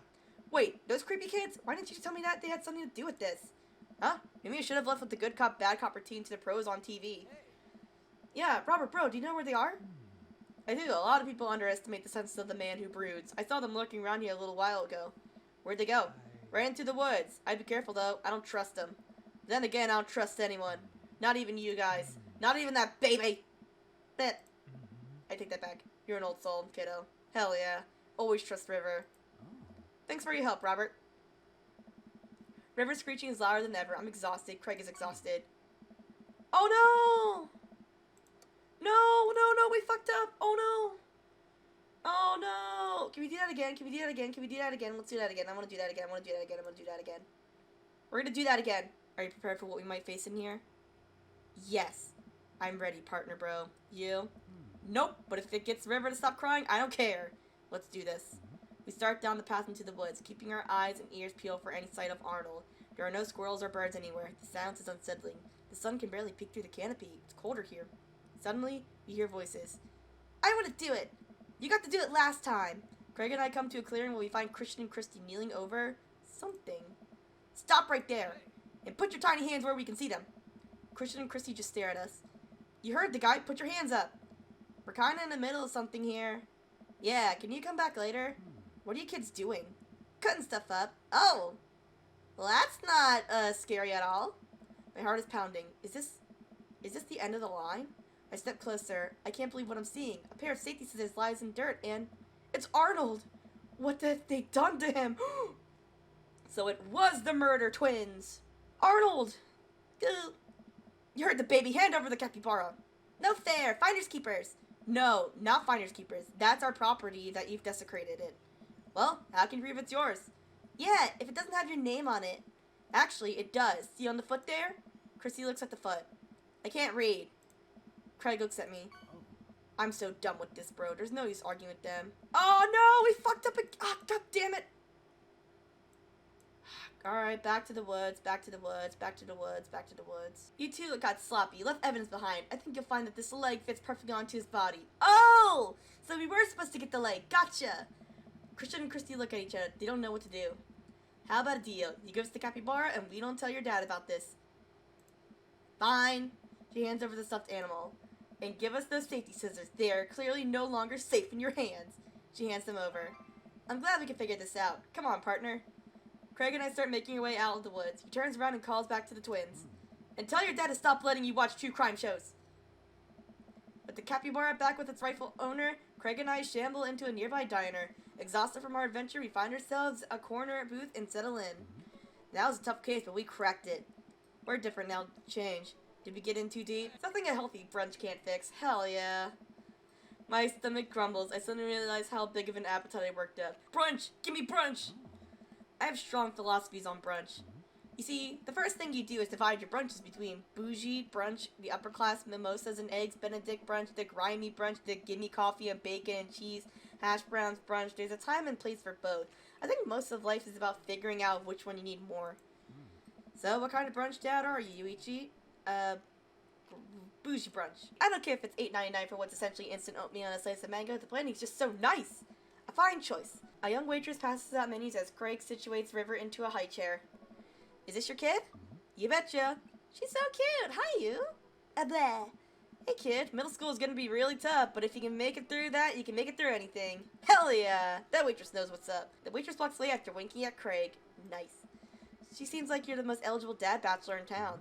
Guess so. Anyway, here's the thing about brunch. We don't do business during brunch. Brunch is a time for rest, relaxation, and restoration with those that you love. And while we're having brunch at a traditionally brunch time, the most important thing to remember is that brunch isn't a time, it's a state of mind. My mind is so fucking blown right now, holy shit. If you can't have brunch on your plate, you can always have brunch in your heart. Oh, I had the ice cream man, fuck you! I don't disagree with you, I just don't know if I can match your intensity. Open your eyes, bro, just wait. We ordered our food, and the waitress, after very blatantly hitting on Craig multiple times, eventually brings us our brunch feast. River munches on cereal right next to us, more or less managing to get it in her mouth.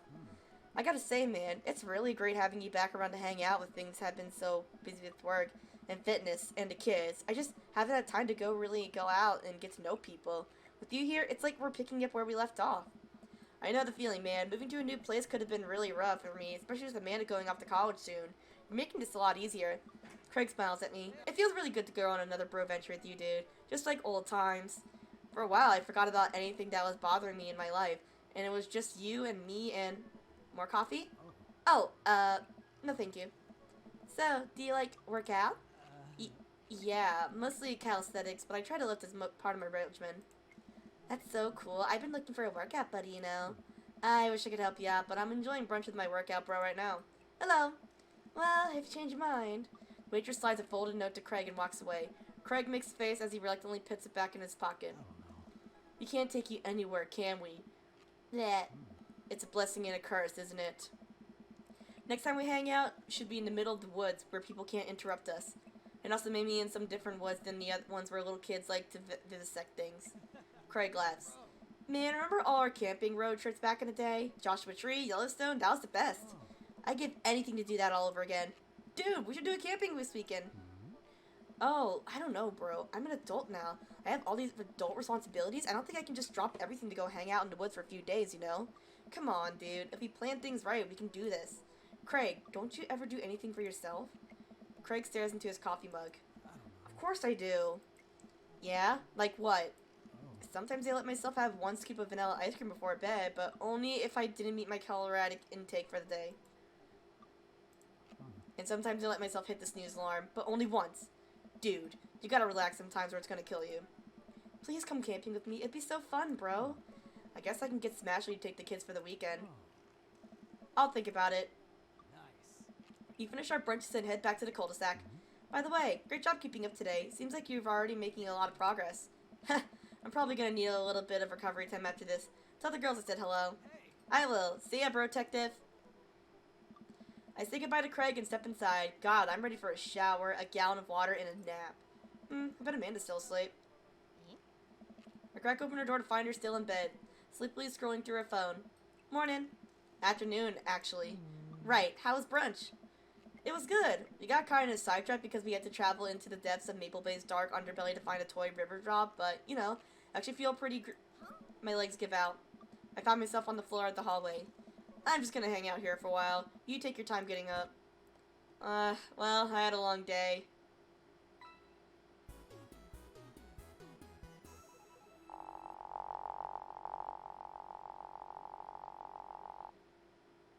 Hell yeah! And now we got 2 dates on all 3 dads. Alright guys, now we are gonna vote who our dad we are gonna romance is. We went on 2 dates with all of them. So now we gotta figure out who are we dating. The tie between Matt and Damien. Alright, we're gonna do a coin flip.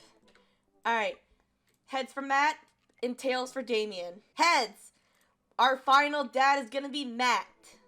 Let's do this thing. You know what they say about third dates. Things get pretty serious. You might not have time to browse dad book for a while. Are you ready? Hell yeah. Let's go. Matt and I have spent a lot of time together lately. After we went record shopping the first time, it sort of became a weekly tradition for us to scope out Final Fantasy 7, I think that is, for new releases.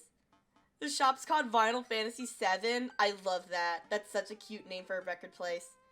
On quieter days, I'll go to the Coffee Spoon just to hang out with him. He's been trying to get me to branch out from my usual black coffee to try new drinks, and they're always delicious. Since I've been spending so much time with Matt, Carmencita and Amanda have been really close friends. Amanda's taken Carmencita under her wing, teaching her about photography, helping her with homework, and introducing her to music that's not just boy bands. Oh, I knew they would get along like sisters! I love it! I love this! I knew it! Amanda Big Sister arc, let's go! Well, she did end up taking her to one of those scream cry dancing boy concerts so Matt wouldn't have to go. A true heroic move.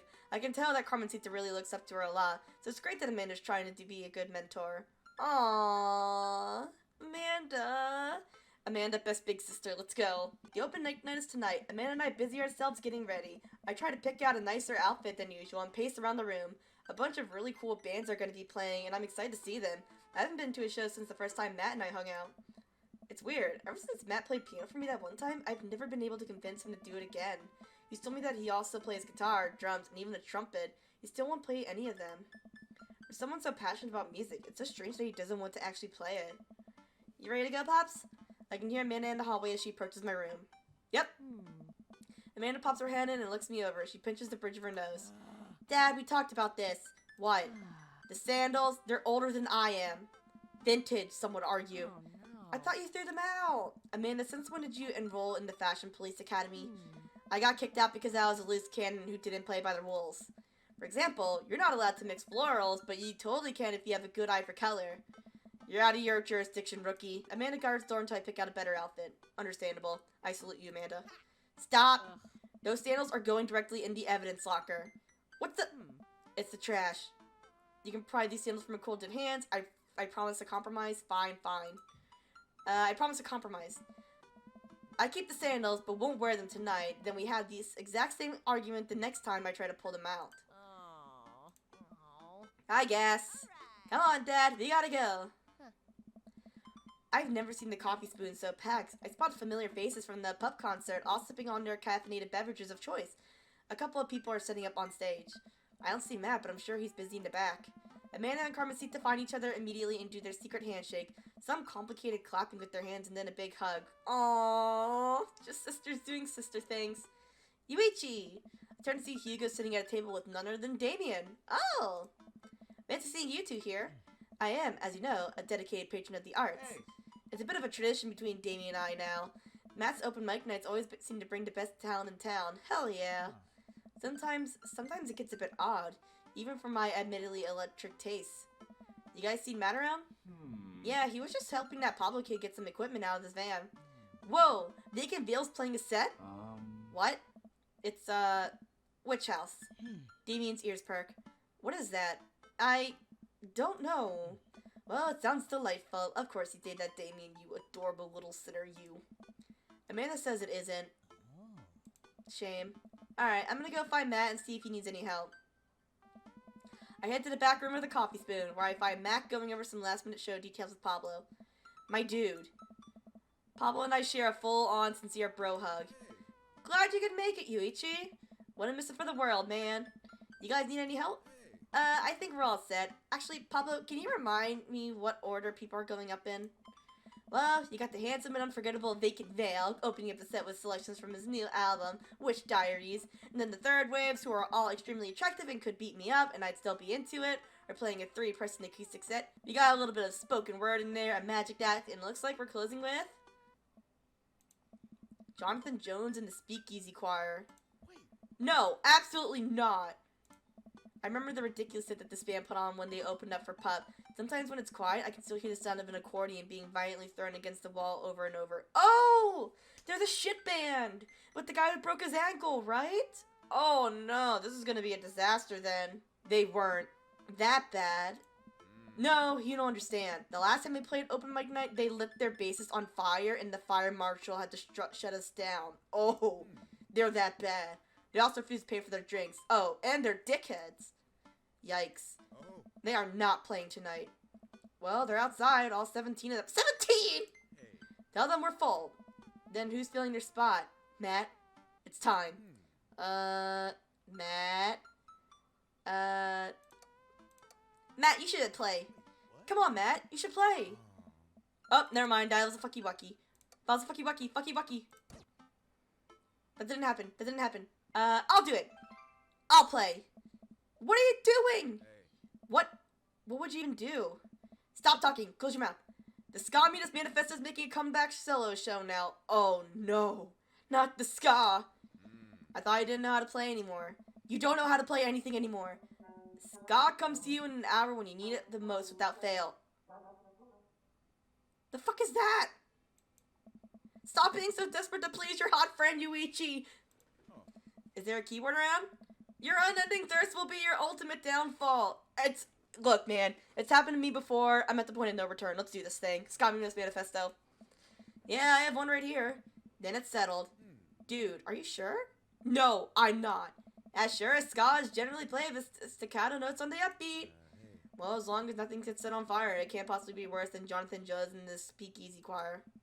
Matt grabs me by the shoulders and stares me into my eyes. Thank you, Yuichi. I owe you big time. I settled back into my seat with Amanda and watched the show start. The house is packed now, with a few people even standing outside to watch. What have I gotten myself into? Amanda, I may have made a mistake. Dad, if you brought a brand new pair of those sandals in hopes that I would be okay with you wearing them, I swear to... I agreed to pull out my ska. No. Absolutely not. I had to help Matt.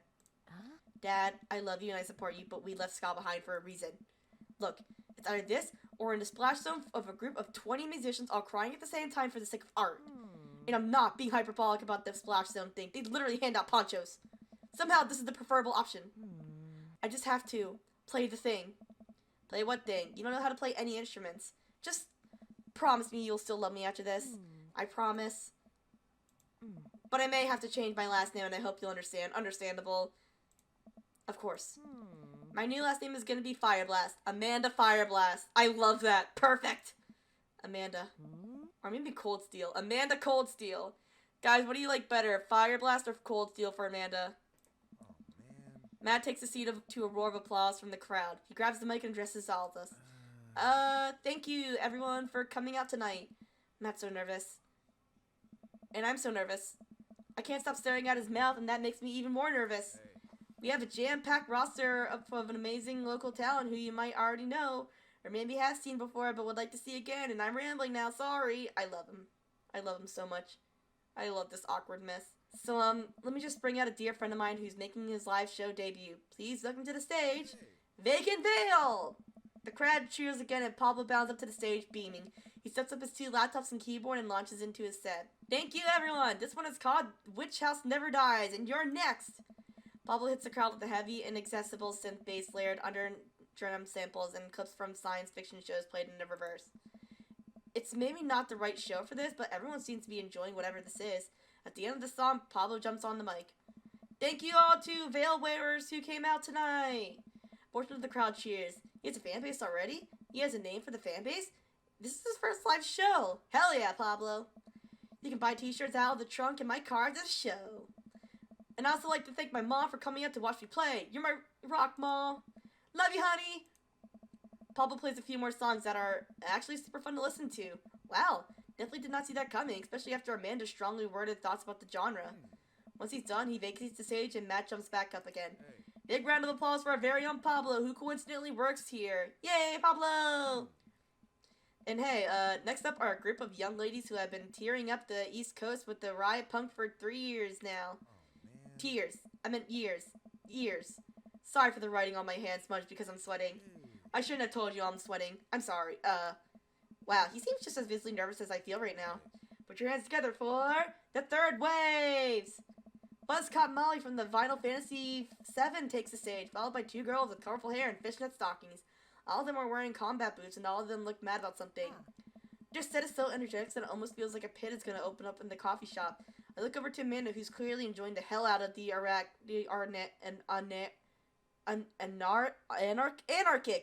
anarchic. Wow, I can't fucking read today. Dad, can I get a lip ring? Sure, if you pay for it yourself. Yeah, there we go. She's 18, she can make her own money. Come on, it's no fun if it's not an act of youthful rebellion. After the Third Waves close out their set, a variety of acts play to the delight and sometimes horror of the crowd. The magician tries to turn a cup of coffee into a cup of coins, but ends up just spilling hot coffee all over himself and dropping the coins. Oof. As each act leaves the stage, I get more and more nervous. There are so many people here. I don't know anything about how to play the piano other than it has keys and you have to touch the keys to make sounds. Also, I almost spilled the flat white stripes in my hand because it's trembling so much. No joke, Dad. I'm rooting for you. You're gonna knock him dead. Thanks, Manda Panda. An improv comedy group takes the stage. They take suggestions from the crowd and end up doing a scene that was supposed to be about coffee, but instead turns into 5 minutes of dick jokes. Classic. Hell yeah, man. I have a hard time laughing. My stomach is tying itself into knots. Not just regular knots either, like the kind of knots that you get when you throw your phone charger, headphones, and laptop charger in the same bag. Oh god, those are the worst knots! Out of nowhere, Matt sits down next to me. Hey, are you doing okay? I'm totally fine. I want to reassure him that I'm totally okay, but I can't get the words out. I'm here. Alright, just making sure. I know you're gonna do great, Yuichi. Matt squeezes my shoulder and jogs back up to the stage. Everybody, we're down to the last act of the night.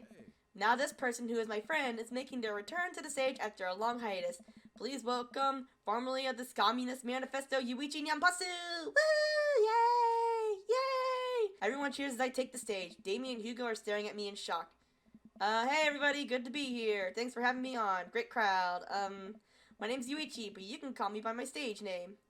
Frankie Two-Tone, Five Iron Freddy, Thomas Frankie Two-Tone! The crowd chats politely. I sit down at the piano. That's a lot of keys. That's so many keys. Do pianos usually have this many keys? God, these lights are really bright. Someone coughs. I guess that's some good stage banter, and now I have to play a song. The song is called Beam Me Up, Scotty. This is gonna be a disaster.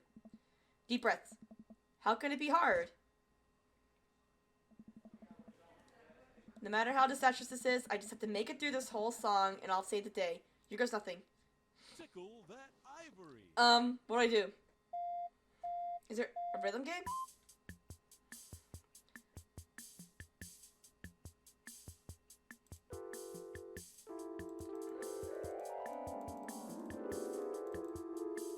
What do I do? What do I do? I don't know what to do. What do I do? Yeah, I'm jamming out. doing?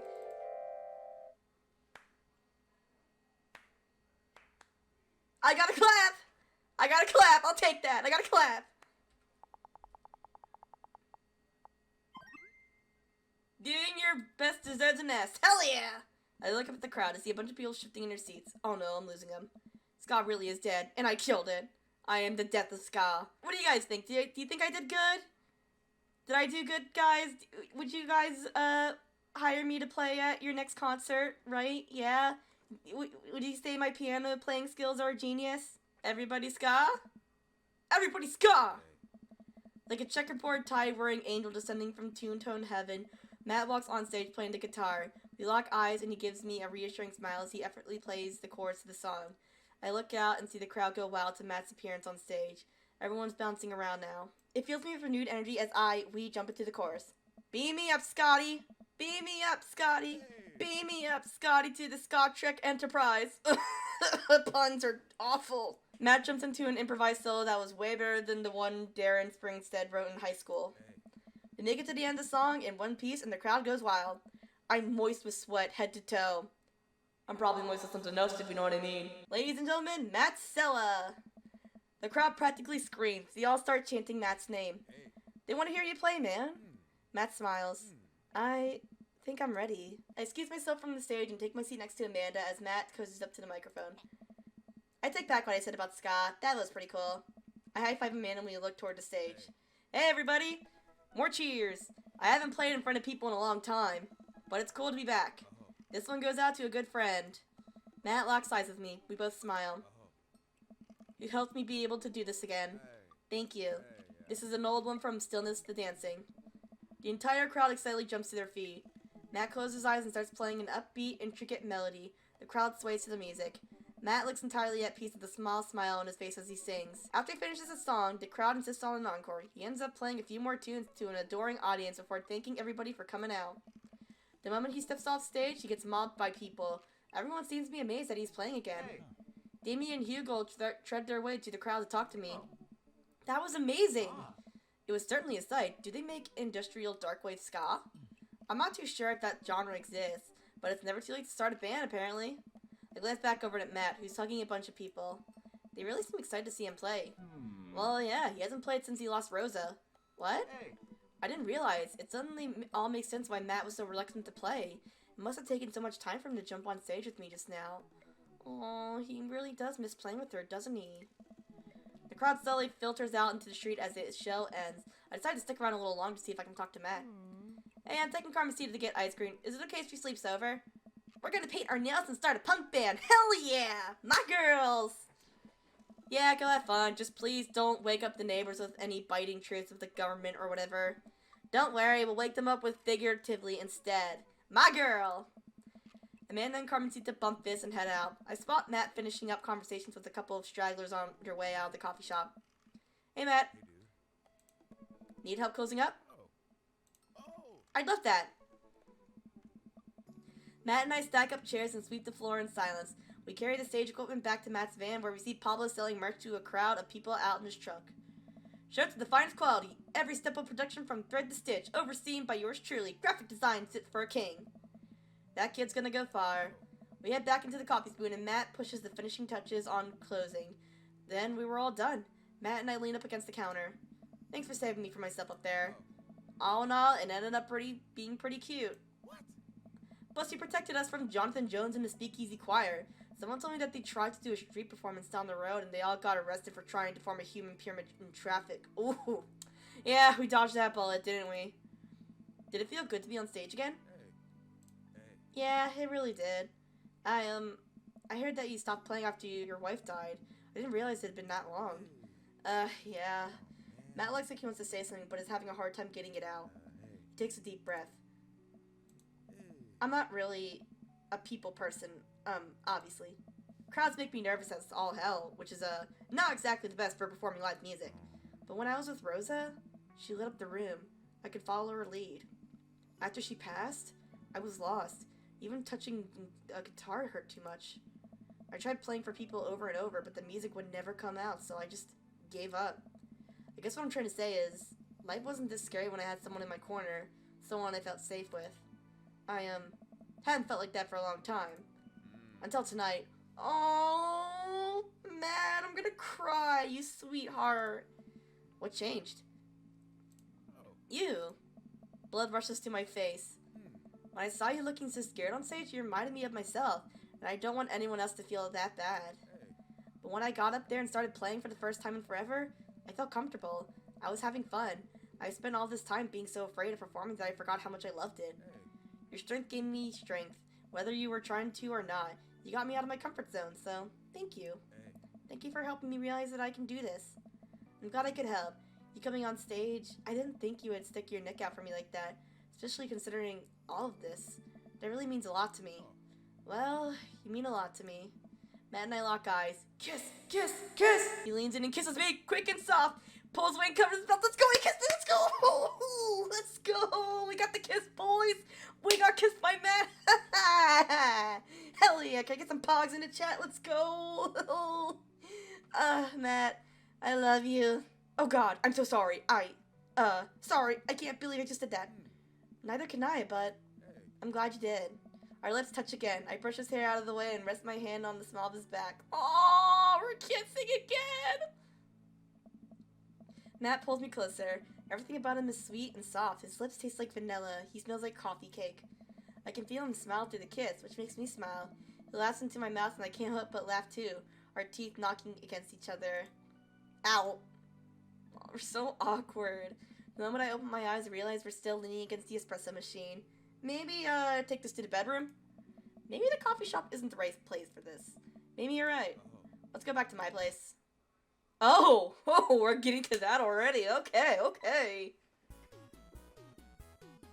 Well, I consider that day a dub, obviously. We got laid. We got daddy. Hell yeah. So now what? I think I have everything finally set up. Amanda should be here any minute now. Oh, what are we doing?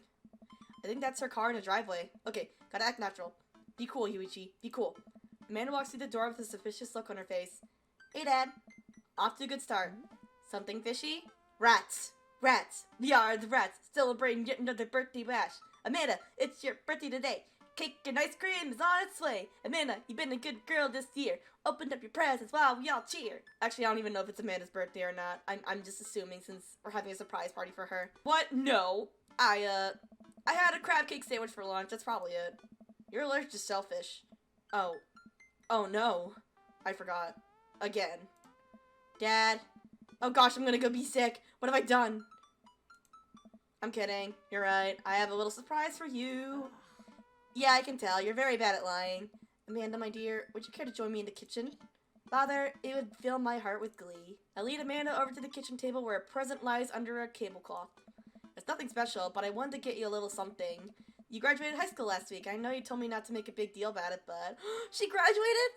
Oh, she did all her work. I'm proud of you. Can we get some pogs in chat for Amanda? Oh, Dad, I dramatically whip the cloth off the table. Amanda's jaw drops. No way!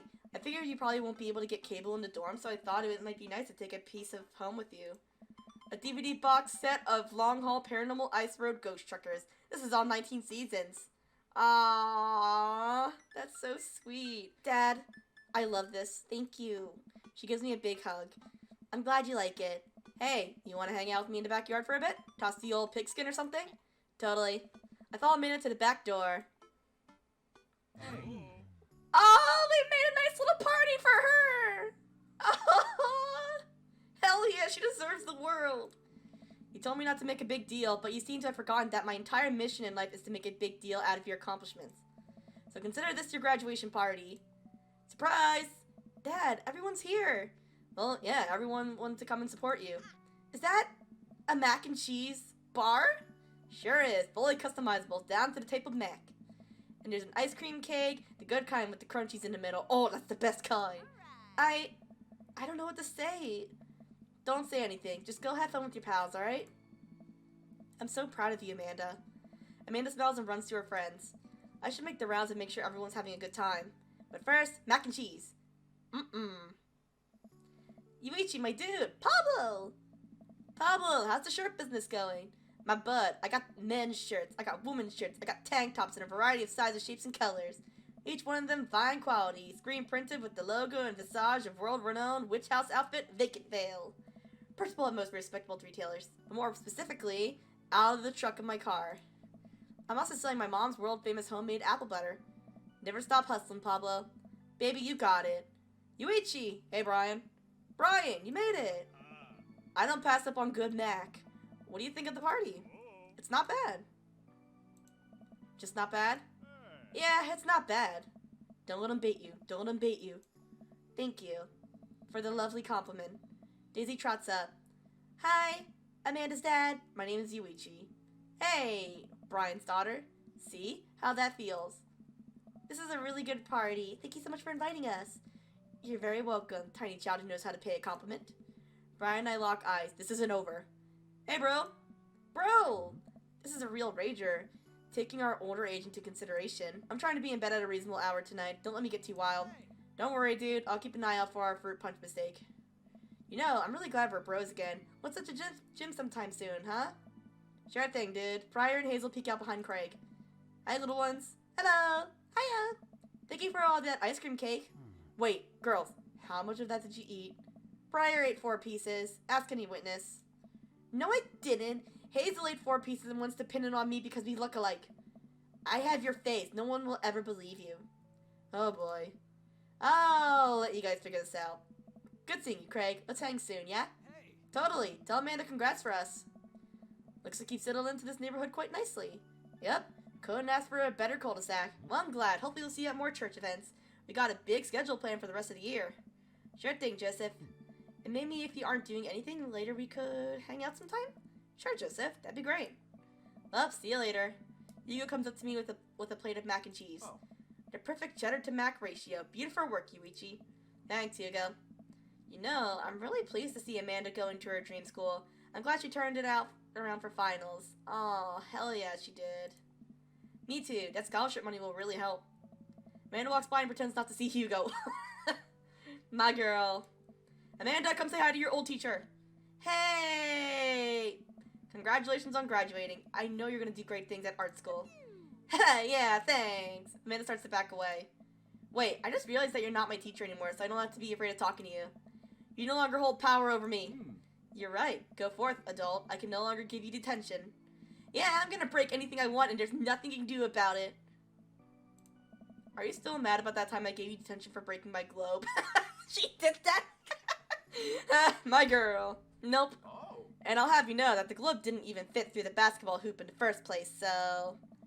She'll fit into college just fine. Hell yeah, she will. Hey. Hey. Robert gestures vaguely to the snack table. Good stuff. Yep. See you later. Good talk, man. Good talk. What a splendid garden party. My deepest thanks for extending an invitation to my son and I. This icebox cake is divine. Yeah, thanks, dude. Good cake. Hey, Lucien! You still owe me for that weed. I stare at Lucien. He knows. I know, but I am a man of my word. The story of his oregano betrayal will go unsung. Nope, I am gonna tell him. Damien! Your son duped me by giving me oregano instead of weed! I spot Amanda and Carmencita in a corner of the party. I wonder what they're up to. As they walk up, I can tell they're already deep in conversation. Listen, it's like prison rules. First day of high school, you gotta establish yourself at the top of the pecking order. Really? Nah, just find a group of people that you like and hang out with them. Aww, Amanda's prepping her up for high school. How sweet. Be yourself. Don't worry about being cool. You'll find friends. And try not to kiss anyone who also has braces. You get stuck, kiddo. Hey, guys. Hey, Amanda's dad. Carmencita here's getting ready for high school. Got any advice? When you join band, pick the easiest instrument to carry. I'm still walking a little sideways from my sousaphone days. Flute it is. Alright, I'll leave you guys to it. Carmencita, me and Amanda still on for dinner with you and your pops tomorrow? Yes, we're already planning for a carrot cake for you guys. Oh, she's making us carrot cake. Oh, we're automatically a family. As the party starts to wind down, I take a seat on our back porch steps. The sun is setting and everyone seems to have eaten their fill. Amanda wanders over and sits down next to me. Killer party, Pops. What can I say? Al's inspired. So, I have something for you. For me? Why? Not to be completely genuine about my feelings for once or anything, but... Growing up wasn't easy, but it could have been a lot harder if it wasn't for you. Dad, you've been there for me through everything. There's There's been times in my life where you were my only friend. I was really scared of going to college and being so far away from you, but I realized that everything you've done for me has been to prepare me for this, and I'm ready. Oh, Amanda, you're gonna make me cry. I wouldn't be who I am today without you. Don't cry. Don't cry. I swear to God, Yuichi, if you cry again, too late, I'm already crying. You're the best, Dad. I love you. And I'm crying. Oh, God, my baby girl. Anyway, that was enough emotional vulnerability for one day. Present time! Amanda hands me a tiny wrapped package. I tear the wrapping off to find a framed picture of me and Amanda. It's us. Kind of shocking all of our photo albums are just pictures of me, huh? I figured we needed at least one together before I leave. Amanda, thank you. Watching you grow up has been the happiest experience of my life. You're such a talented, intelligent young woman, and I'm so excited to see what the future holds for you. Knock 'em dead, kid. Always do. My girl. Amanda and I share a hug. This is only the beginning, Pops. Plenty more memories for us down the road. Memories to make and stuff to break, right? Exactly. Oh, I'm gonna break so much stuff. Intentionally and unintentionally. You're probably gonna have to pay for most of it. And I plan to, with my subs. Guys, sub to me so I can pay for Amanda's college debt. Looks like someone's been waiting for you to talk to you. Oh, is it Matt? Oh shit, hang on. I gotta look presentable for Matt. Oh shit. Oh fuck. I glance over to the back of the yard, where Matt is sitting on a bench beneath our cherry blossom tree. He smiles at me. Oh, we have a cherry blossom tree? Huh, how very anime. I'll leave you to it. Me and Emma's are gonna go get ice cream. Oh, you guys are friends again? Love you, Pops. Amanda runs off to join her friends. I take a seat next to Matt as the last guests make their way out of the party. Seems like Amanda really enjoyed this. Thanks for putting together such a nice surprise. Carmencita's middle school graduation is coming up in a year or two. I'm sure for the right fee I can put something together. Only if I get to DJ. Hey, I just wanted to say that. Oh gosh, this is coming out dumb, no matter how I say it, so here goes. I haven't felt this happy in a long time. Whoa.